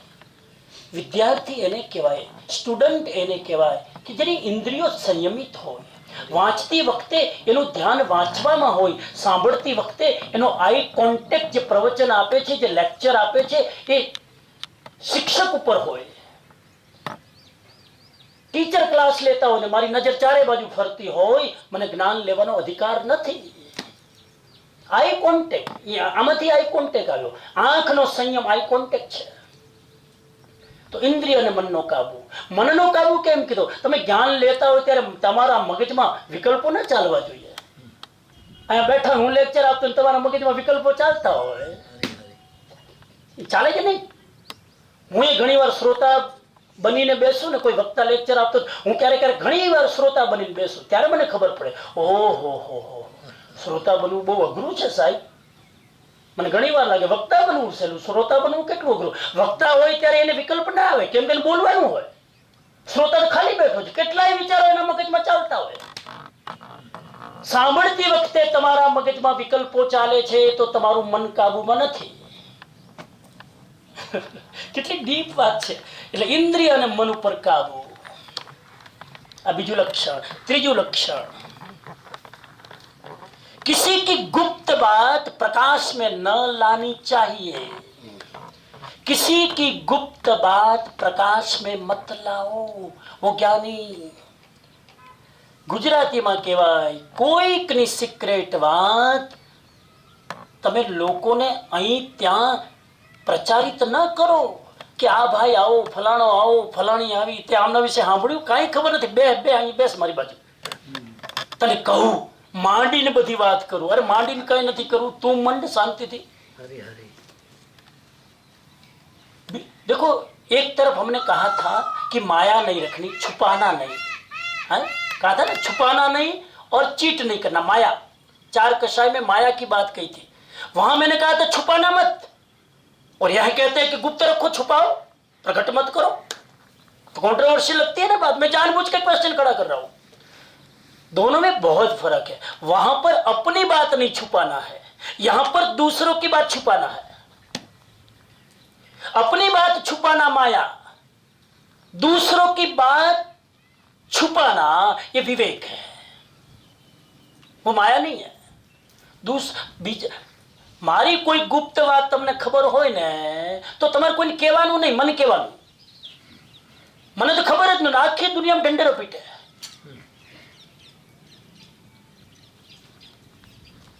અને જ્યારથી વોટ્સઅપ આવ્યું ત્યારથી તો કહેવાનું હું. વોટ્સઅપમાં નેગેટિવ સમાચારો વધારે ફેલાય, પોઝિટિવ કેટલા ફેલાય? Negative, negative, negative. આજે સવારે હું જોતો તો 6 વાગે મિચ્છામી દુક્કડમના 1000 મેસેજ આવ્યા. એ 1000 માંથી 5 સિવાય હું કોઈને ઓળખતો નથી, કોઈની સાથે બોલવાનું કામ નથી. મન કે મિચ્છામી દુક્કડમ, હું કોઈને પણ મિચ્છામી દુક્કડમ લખતો જ નથી. એના ફોનમાં આપણે ટ્રાફિક જામ હું કામ કરવો? મેસેજ મોકલી લે. હું એને જ મોકલું જેની સાથે મારી બોલચાલ થઈ હોય, મને ખબર હોય કે આની સાથે મારો બહુ વાર્તાલાપ થયો, કદાચ ક્યાંક ઠેસ પહોંચી હોય, તો એને હું પર્સનલી નામ લખીને કહું, મિચ્છામી દુક્કડમ, કેમ કે બોલવાનું કામ પડ્યું છે 5 વાર, તને હર્ટ થયું છે, માફી માંગુ છું. હવે તો એવું ઉપડ્યું છે, ભગવાને 5 પ્રકારની ક્ષમા બતાવી, ઉપકાર ક્ષમા, અપકાર ક્ષમા, સ્વભાવ ક્ષમા. હવે તમારે 6ઠ્ઠી ક્ષમા ક્રિએટ કરવી છે તમારી કૃપાથી, ઇલેક્ટ્રોનિક ક્ષમા. આ 6ઠ્ઠી ક્ષમા ઇલેક્ટ્રોનિક, 5 તો ગઈ. ઇલેક્ટ્રોનિક કોઈ મતલબ નથી. હું તો મેં તો કેટલી વાર લખ્યો, અને ઘણા તો પર્યુષણ આવે ના મન વચન કાયા એ, અને એવા બીજાની કોપી એન્ડ પેસ્ટ, પાછું એ ઉતારો. પોતાનું તો કઈ નહીં, એવું આમ ડેકોરેટ કરીને કોઈ મોકલાવ્યું, એ હાવ નવરો બેઠો એટલે સેટ કર્યું હોય, અને એ મેસેજ આપણે બધાને કોપી. આજે હવારથી ઓહો 1000 મેસેજ. ઓહો, મિચ્છામી દુક્કડમ રમત નથી, આ કોઈ મજાક નથી.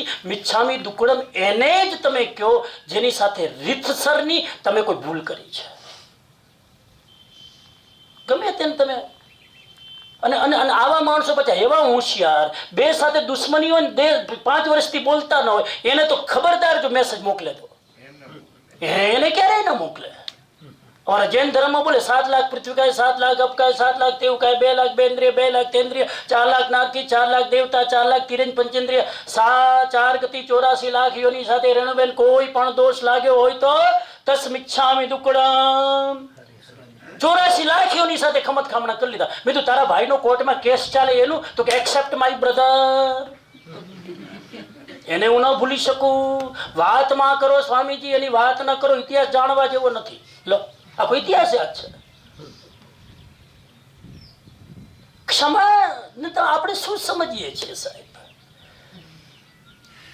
કોઈની ગુપ્ત વાત પ્રકાશિત ન કરો. ગણેશજીનું પેટ એમને મોટું નતું, લાડવા નતા ખાતા કઈ, એ તો પૂજારી ખાય. ગણેશજીને લાડવા ચડાવે, ખાય કોણ? હે અમ્મા બોલો, કોણ ખાય? પૂજારી. ગણેશજી બિચારા ખાય. ગણેશજીનું પેટ મોટું છે એનો મતલબ ગણેશજી દરેક વાત પચાવી જતા હતા. ગણેશજી ગંભીર હતા. એના કાનમાં કોઈ વાત જાય, કાન મોટા, આંખ ઝીણી. તમે જો આંખ પેનિટ્રેટ કરે એવી આંખ, એટલી બધી ઝીણી સાહેબ, શાર્પમાં શાર્પ વસ્તુ જોઈ શકે. અને પેટ મોટું, બધું પચાવી લે. કાન મોટા, બધું ઉદારતાથી સાંભળે, બોલે ઓછું, સાંભળે વધારે. જીભ તો ઢકાયેલી સૂંઘથી, હાવ મૌન જ. આ બધા લક્ષણોથી શીખો. ખેર કિસી કી ગુપ્ત વાત કોઈને ન કહેજો. ભગવાનને પ્રાર્થના કરો. રોજ સૌ તમે પ્રાર્થના કરો જ છો ને, રોજ ભગવાનને પ્રાર્થના કરો, હે ભગવાન બીજું કંઈ મળે ન મળે, કોઈની ગુપ્ત વાત જે મારા કાન સુધી પહોંચી છે ને હું શેર નહીં કરું. ત્યાં મારા અંતર મનમાં જ દફનાવી દઈશ. તમારી એક છીછરાપનાના કારણે એ વ્યક્તિનું ભવિષ્ય જોખમમાં મુકાશે. સાવધાન રહો. આ નાની સૂની વાત નથી.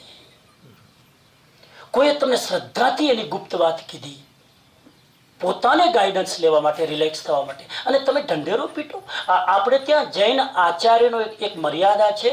જૈન આચાર્ય પાસે લોકો પ્રાયશ્ચિત લેવા જાય.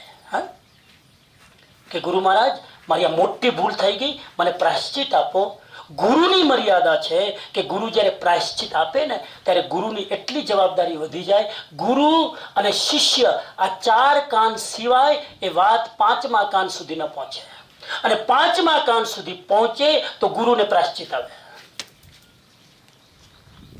તમે કોઈ તમારી ગુપ્ત વાત મને કીધી કે સ્વામીજી આ મારી ભૂલ થઈ ગઈ, પ્રાયશ્ચિત આપો, એ તમારી ભૂલ હું જો એક પણ વ્યક્તિને શેર કરું, હું મહા પ્રાયશ્ચિતનો ભાગીદારી બનું છું.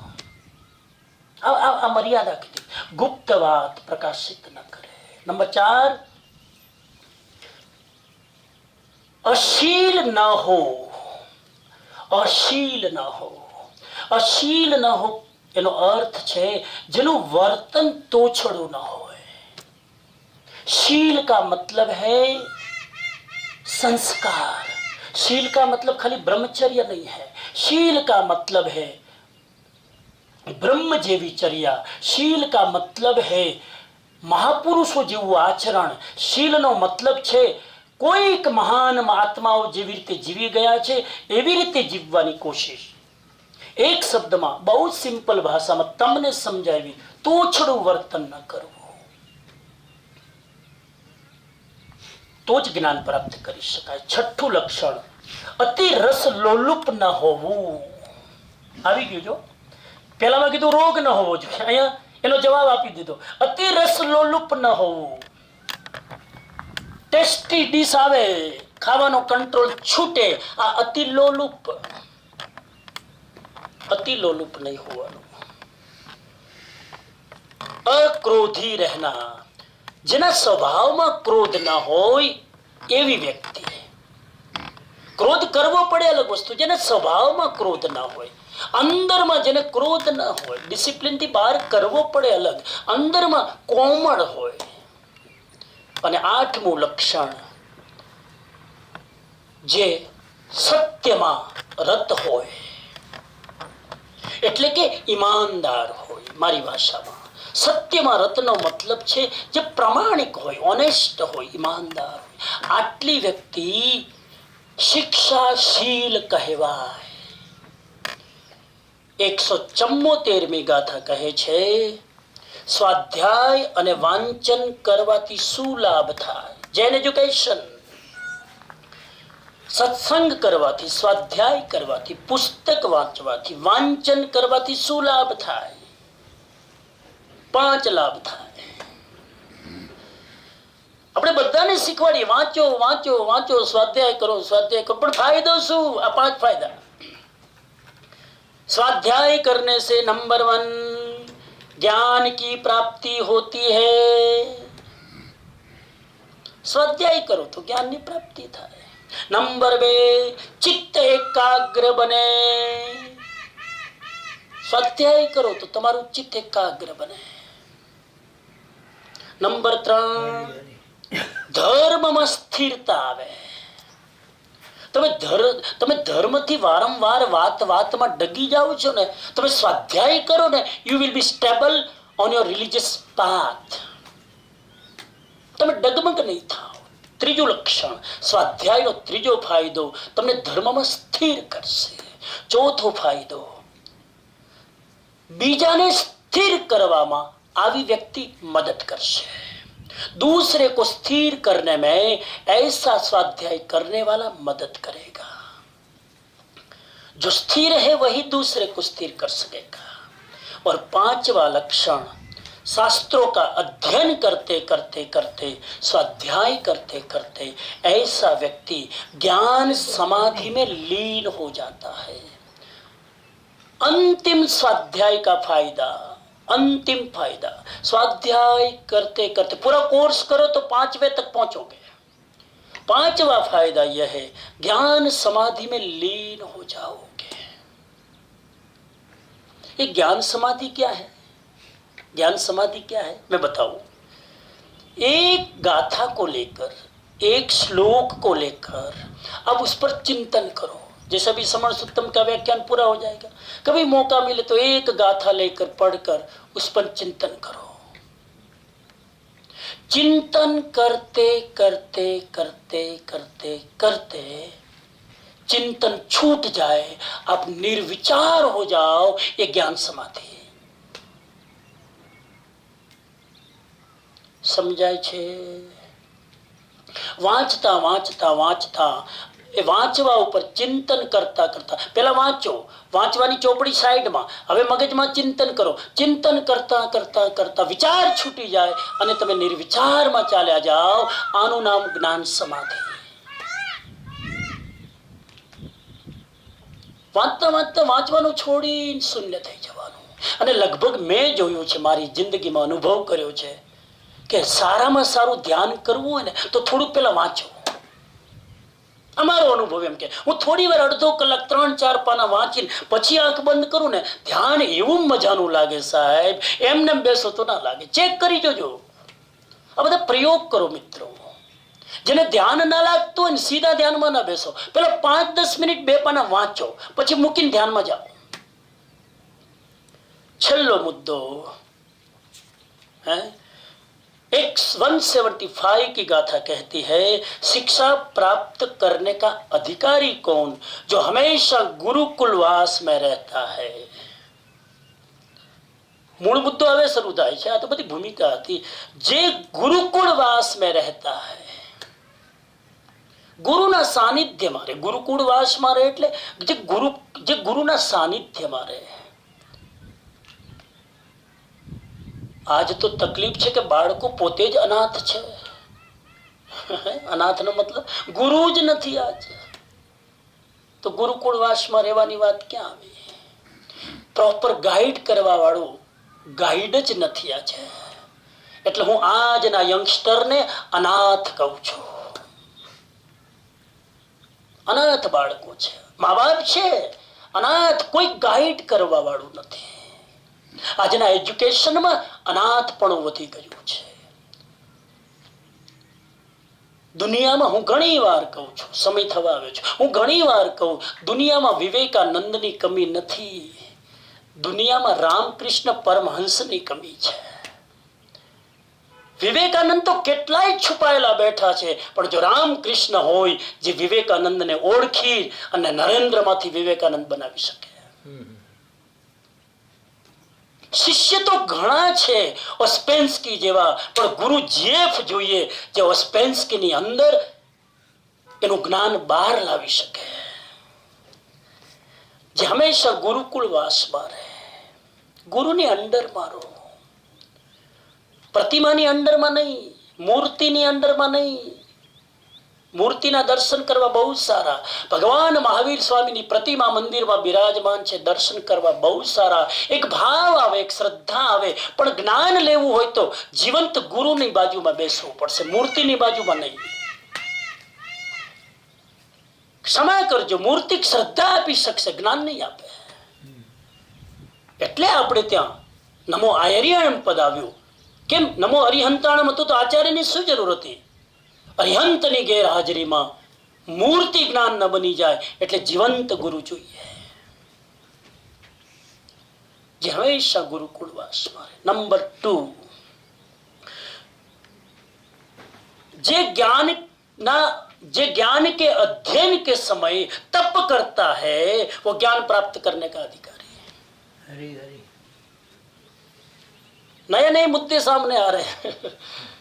જ્ઞાન સ્વાધ્યાય કરવો હોય ને અધ્યયન કરવું હોય તો તપ કરવું જોઈએ. પહેલા સમણ સુત્તમ વ્યાખ્યાન ચાલુ કર્યું તો 3 ટાઈમ ખાઈને બેસી ગયા હતા કે હા, જો કે એકચ્યુઅલી મારે પહેલા કેવું જોતું તો તમારો દોષ નથી, હું જ ભાગીદાર છું.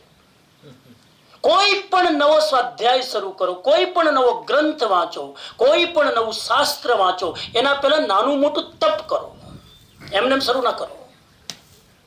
એક આઈમ્બિલ કરીને કોઈ ગ્રંથ વાંચવાનું શરૂ, એક એકાશનું કરીને કોઈ ગ્રંથ વાંચવાની શરૂઆત કરો. અહીંયા લખ્યું છે ज्ञान के अध्ययन के समय जो तप करता है उन्हीं व्यक्ति को ज्ञान प्राप्त करने का अधिकार है.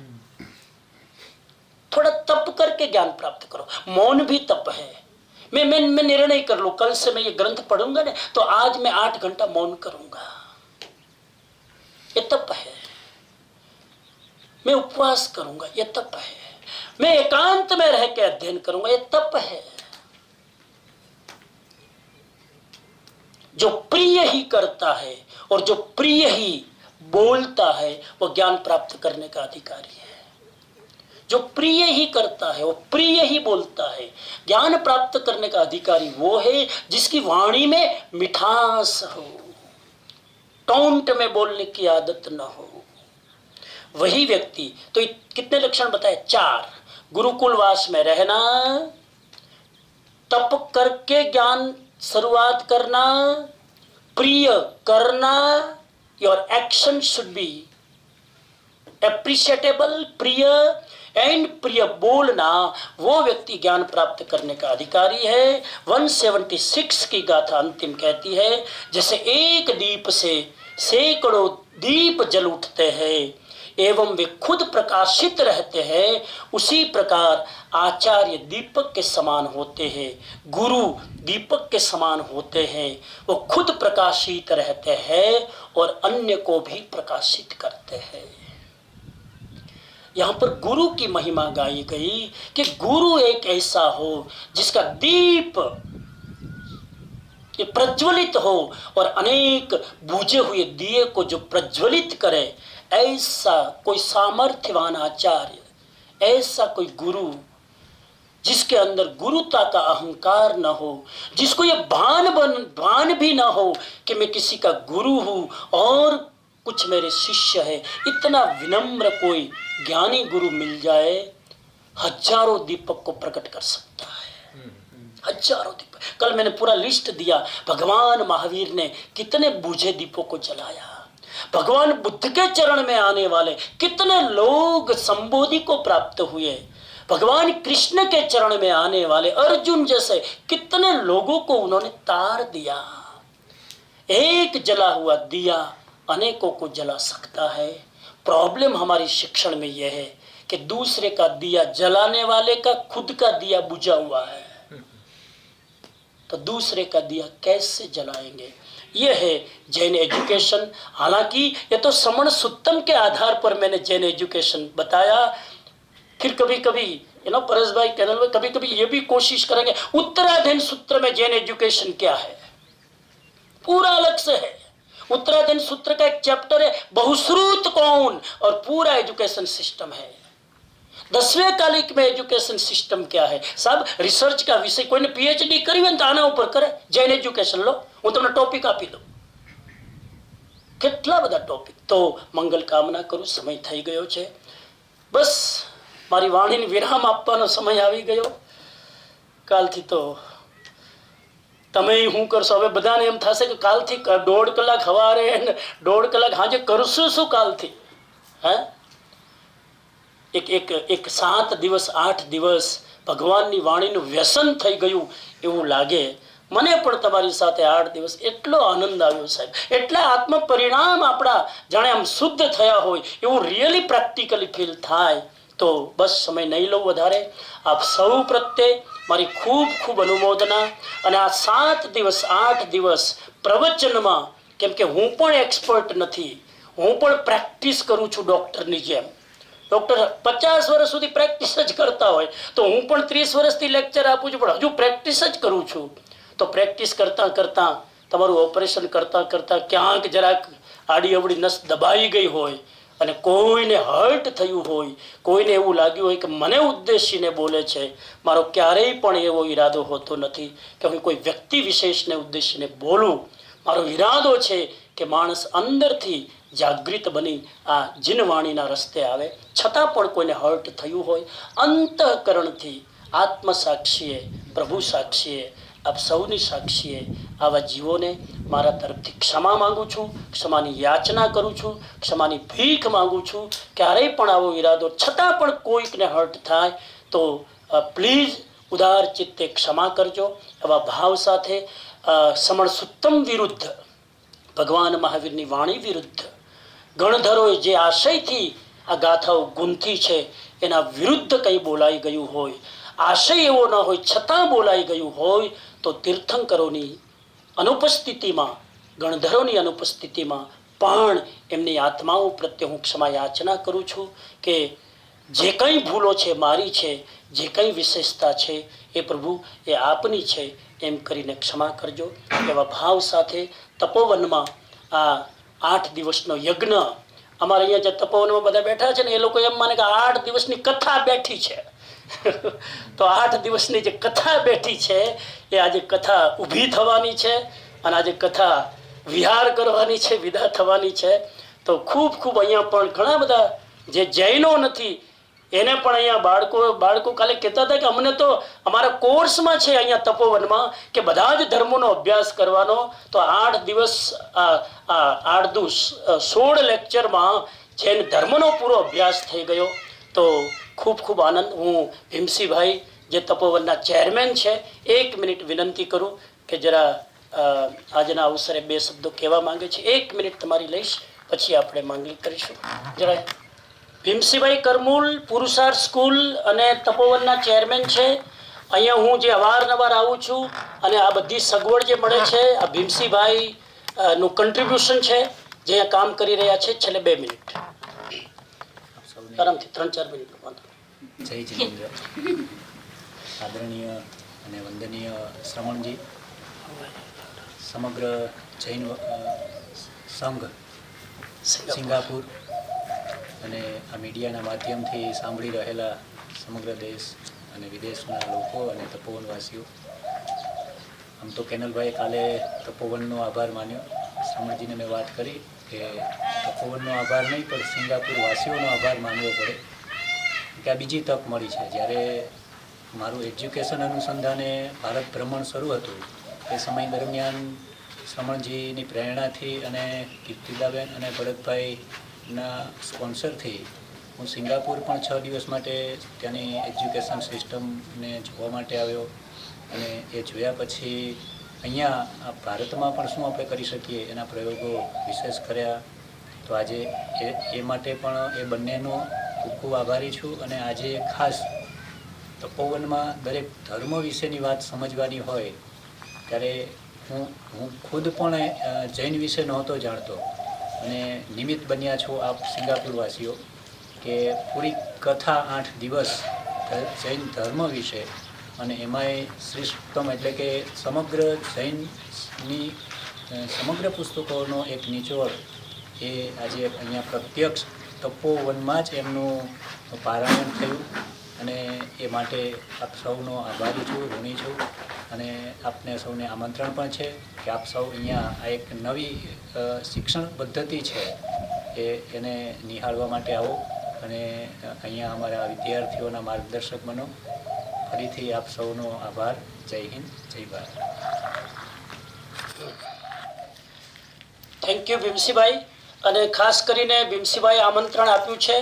અહીંયા પ્રોજેક્ટ આસ્થામાં જે વિદ્યાર્થીઓ આવેલા સિંગાપુરથી પણ હતા, જેની જુહી, રોશની, વિસ્મય, એ બધા લોકો અહીંયા આવી ગયા છે. અહીંયા સ્કૂલમાં પણ તપોવનમાં પણ અહીંનો માહોલ અને અહીંનું વાતાવરણ નિહાળી ગયા છીએ. હવે પેરેન્ટ્સને કહું કે આપ પણ અહીંયા આવો, વોલેન્ટિયર વર્ક કરવા, સેવા કરવા.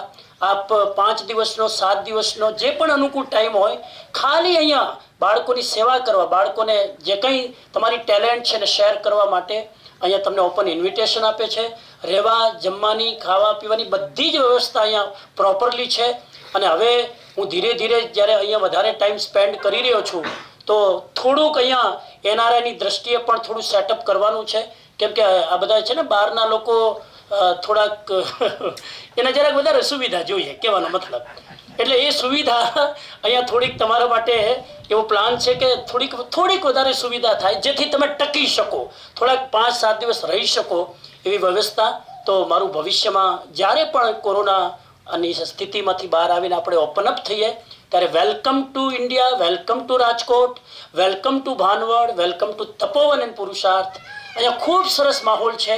અહીંયાના બાળકોને તમે એમને જુઓ તો રિયલી અહીંયા ગુરુકુળ છે. વગર ગુરુએ આખું ગુરુકુળ અહીંયા ચાલે છે.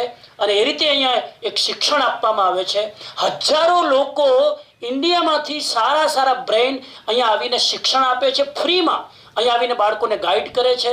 તો અહીંયા એક કોમર્શિયલ આ વસ્તુને નથી કરી, એક વોલેન્ટિયર બેઝ ઉપર, એક સોશિયલ બેઝ ઉપર આ એક્ટિવિટી અહીંયા ચાલી રહી છે. ભરતભાઈને અને કીર્તિદાબેનને તો બહુ આગ્રહ કરી રહ્યા છીએ, પણ એમને તો એક મોટો સહારો મળી ગયો, કોરોના છે એટલે નીકળી જ ન શકે. અને એકચ્યુઅલી ટ્રાવેલ કરતા જ નથી, બાકી તો બહુ ટ્રાવેલ કરે છે. અને જ્યારે ખુલશે ત્યારે એ લોકો તો આવશે જ. પણ સૌને સંઘને વિનંતી, રાજેશભાઈ, દર્શનાબેન, એમના બાળકો આવી ગયા છે, તમે આવો અહીંયા. અને રોશનીબેન, બેબી, એના મમ્મી પણ સાંભળી રહ્યા છે. તમે લોકો અહીંયા આવીને જુઓ એનું વાતાવરણ. તો આમંત્રણ છે ભીમસીભાઈ તરફથી, મારા તરફથી. Thank you. જય જિનેન્દ્ર. સોરી, થોડોક ટાઈમ વધારે લીધો. છેલ્લો દિવસ હતો, રવિવાર હતો, એટલે મને થયું કે આમે પછી પૂરું થયા પછી શું કરવાનું છે, એના કરતાં થોડું વધારે બહેન સાંભળી લો, એ ભાવ હતો. Thank you. હા, ક્વેશ્ચન આપણે આપી દઈએ. ક્વેશ્ચન પોતે જ હોમવર્ક બનાવી લે અને પોતે જ ઘરે જ એને ચેકઅપ કરી લે, ટેલી કરી લે, માર્ક આપી દે. પ્રશ્નો હું ખાલી બોલી દઉં છું. સ્ક્રીન ઉપર જેને ફોટો લેવો હોય તો લઈ લો અને ઝૂમમાં મોકલી દેશે અને સિંગાપુરવાળાને ગ્રુપમાં મળી જશે. क्वेश्चन नंबर पहलो છે पीडी ओस्पेंस्की एवं उनके गुरु जीएफ के प्रसंग को अपने शब्दों में लिखो. ये जो मैंने पूरा प्रसंग कहा शुरुआत में, पीडी ओस्पेंस्की और गुरु जीएफ का, उसका प्रसंग आपको अपने शब्दों में लिखना है कि वो क्या प्रसंग था. दूसरा क्वेश्चन है शिक्षा के अयोग्य कौन है. कौन व्यक्ति ऐसा है जो शिक्षा के योग्य नहीं है, ज्ञान लेने के योग्य नहीं है, वो जो मैंने लक्षण बताए कुछ. तीसरा क्वेश्चन, ग्रहण एवं आसेवन शिक्षा से क्या तात्पर्य है. व्हाट इज मीनिंग ऑफ ग्रहण शिक्षा, what is the meaning of आसेवन शिक्षा. उन दोनों को डिस्क्राइब करना है, खुद करना है, खुद चेक करना है. चौथा क्वेश्चन, स्वाध्याय से होने वाले 5 लाभों को समझाइए. स्वाध्याय करने के, वांचन करने के 5 बेनिफिट क्या है, उनको थोड़ा एलोबरेट करना है. और 5वां क्वेश्चन, ज्ञान प्राप्त कौन कर सकता है, शिक्षा प्राप्त कौन कर सकता है, अंत में वो लिखना है। आप मुझे व्हाट्सअप भी कर सकते हैं, अगर आप तैयार करके लिख के मुझे व्हाट्सअप कर सकते हैं। मुझे मेरा व्हाट्सअप नहीं हो तो परेश भाई, कैनल भाई से ले सकते हैं। Openly you can send me, so I would really like to see you your answers. बाकी आप अपने लिए भी करें, कोई दिक्कत नहीं है। Thank you.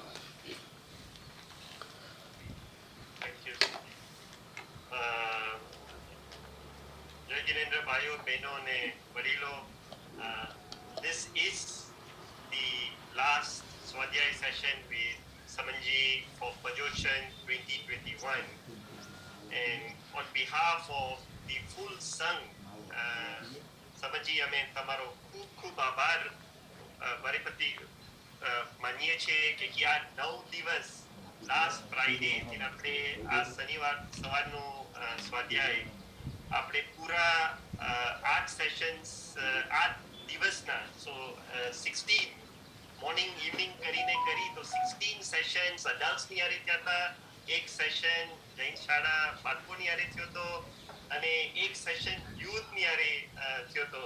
So we had the laugh of all together 18 sessions with Samanji. So really I request all of you to turn on your cameras today so that Samanji can see everyone in this session, and all of you to really express your thanks to Samanji with a round of applause from wherever you're sitting, right? I think we truly have to appreciate the time that Samanji has spent on us, and the Swadhyay that we received this time around. એવું ઊંચો ગ્રંથ સમજીએ લીધો છે સમન સૂત્તમ, અને એવી સરળ ભાષાથી આપણે બધાઈને સમજાવ્યા છે.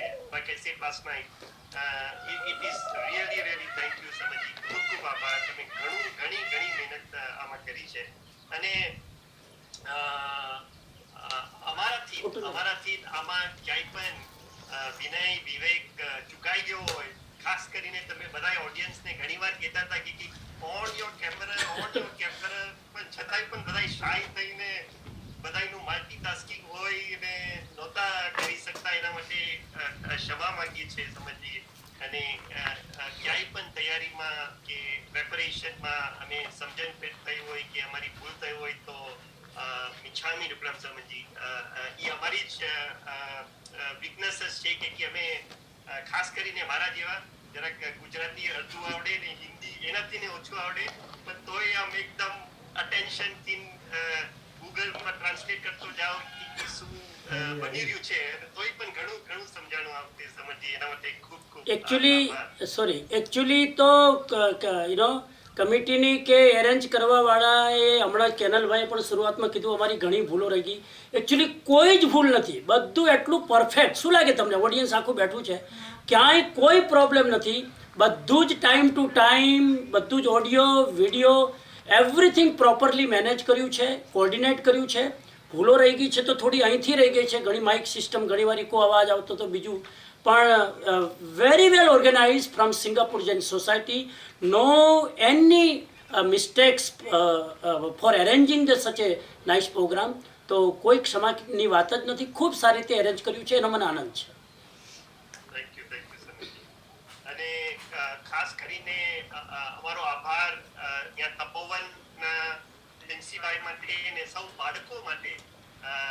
ખરેખર છેલ્લા 3 દિવસ જે બાળકો કૃતજ્ઞ તમારો આભાર છે, એમાંથી મને પણ શીખવા મળ્યું. તો અહીંયા અમુક ભાઈઓને મેં પૂછ્યું કે આનો અર્થ શું થાય છે, અને એમાંથી મને પણ શીખવા મળ્યું કે બાળકોને પણ ખૂબ ખૂબ આભાર કે એ લોકોના પણ આચરણથી અમે પણ શીખી છીએ કે ભલે અમે અહીંયા અત્યારે તપોવનમાં નથી, પણ એ લોકોના એક્શન્સ ને સત્તરો ને ગઈકાલનો એ લોકોનો જે નાનકડો મ્યુઝિકનો પ્રોગ્રામ હતો, એમાંથી ઘણું શીખવા મળ્યું છે. ને ખૂબ ખૂબ આભાર વિરસીભાઈને ને સૌ બાળકો તપોવનના. થેન્ક યુ કે તમે આવી સરસ વ્યવસ્થા 9 દિવસ માટે સિંગાપુર જૈન સંઘ માટે કરી. અને અમને પણ એવું કાંઈ નથી લાગ્યું કે સમજી સિંગાપુરના સ્થાનકમાં નથી. એક પોતાનો અમારો માહોલ જ આમ ચેન્જ થઈ ગયો કે વાવ, તપોવનની બેકગ્રાઉન્ડ. અને સમજી તમને કદાચ ખ્યાલ નહીં હોય કે તમારું બેકગ્રાઉન્ડ પાછળ તરત ભગવાનની એક ડ્રોઈંગ છે. हाँ मूर्ति है। અમારી પ્રતિમા જ પાછળ બેઠા છે. हाँ जी, हाँ जी। બ્લેસિંગ થઈને જ આ બધાય સ્વાધ્યાય સેશન જે છે એના માટે ખૂબ ખૂબ આભાર સૌ લોકોને તપોવનમાં. બુદ્ધ ભગવાન With today's session, we come to the end of the Swadhyay session. And Bus. so somebody is just moving slightly the background, and you can see that nice drawing of Bhagwan at the back, right? And it has served as an inspiration in the last 9 days as we look at Samanji, Bhagwan Apan Darshan Pachal Tejai Shri Saraswati. So, you know, Pajoshan 2021 was another e-Pajoshan, and I would like to thank all of you for taking your time out to do this Swadhyay. આ સમય તમે કાઢ્યો તમારા માટે આપણે બધાએ ભેગા થઈને પ્રગતિ કરીને જરાક આગળ વધ્યા એના માટે congratulations to all of you. All the pravachans will be uploaded. આ દિવસના તો થઈ જ ગયા છે. આજનો પણ પ્રવચન યુટ્યુબમાં અપલોડ થઈ જશે એટલે જેને પણ મિસ થયા હોય કે પાછું રિવાઇઝ કરવું હોય please you can go to YouTube and listen to all the pravachans. And Saman Suttan ખરેખર એક ગ્રંથ એવું છે કે I think we should really contemplate and go deep in it. So the management committee has already uploaded all the YouTube all the lectures on YouTube. Now this afternoon we will have the Aloina from 4 to 5 on Zoom, and then the Stanapasi Samvatsari Pratikaman will start at 6:15. So request all of you to log in on a timely basis. And then tomorrow is the Samupana. આપણા 29 તપસ્વી જે આપણે ખૂબ ખૂબ અનુમોદના કરીએ છીએ ને wishing them all સુખ સાતા. They will join us online on Zoom. The Zoom session starts at 9:30. The program proper will start at 9:45 sharp. Samanji pan આપણે join કરશે 10 વાગે સિંગાપુરના ટાઈમે, and we will get to hear Samanji's speech and Manglik tomorrow as well. So request all of you to join the Samupana program as well. And on behalf of the MC, in this 9 days, if any of our actions in managing this Pajoshan, I know ઘણાએ હાથ ઊંચા કર્યા હતા પણ અમે spotlight કર્યા કે mute ટાઈમે તમારું અવાજ ચાલતો હતો પણ મ્યુટ કરી દીધા તમને, તો જરાય પ્લીઝ દુઃખ નહીં લગાડતા. Sometimes the technology is also challenging for us to manage, but it was never our intent to not to highlight anyone, and I hope all of you really had a very nice spiritual time in the last 9 days. Right, with that I would request Samanji to say today's Mangal Part. હા માંગલિક પહેલાં જેને ઉપવાસના પચકાણ લેવા હોય હા એ પહેલાં હાથ જોડી લે પછી માંગલિક કરીશું. પહેલાં ઉપવાસ જેને હોય આજે ઉપવાસ એને પચકાણ આપું છું. કાલે સવારે 9 સુધી આજે ઉપવાસ ઉપરાંત વિહમ પિહારમ અસણમ પાણમ ખાદ્યમ સ્વાદ્યમનથા ભોગણમ સહસ્સાગારણમ સવ્વ સમાહિવત્યાગારણમ અપ્પાણં વો શ્રીરામે. માંગલિક ચત્તારી મંગલમરિહન हाँ चत्तारि मंगलमरिहंता मंगलम सिद्धा मंगलम शाहु मंगलम केवली पन्नत्तो धम्मो मंगलम चत्तारि लोगुत्तमा अरिहंता लोगुत्तमा सिद्धा लोगुत्तमा साहु लोगुत्तमा केवली पन्नत्तो धम्मो लोगुत्तमा चत्तारि शरणं पवज्जामि अरिहंते शरणं पवज्जामि सिद्धे शरणं पवज्जामि साहु शरणं पवज्जामि केवली पन्नत्तम धम्मं शरणं पवज्जामि अंगूठे अमृत वशे लब्धि तणा भंडार गुरु गौतम ने समरिय मनवांछित फलदातार सर्वमांगल मांगल्यम सर्वकल्याण कारणम प्रधानाम सर्वधर्माणाम जैनम जयति शासनम जैनम जयति शासनम जैनम जयति शासनम. कृतज्ञोस्मि कृतज्ञोस्मि कृतज्ञोस्मि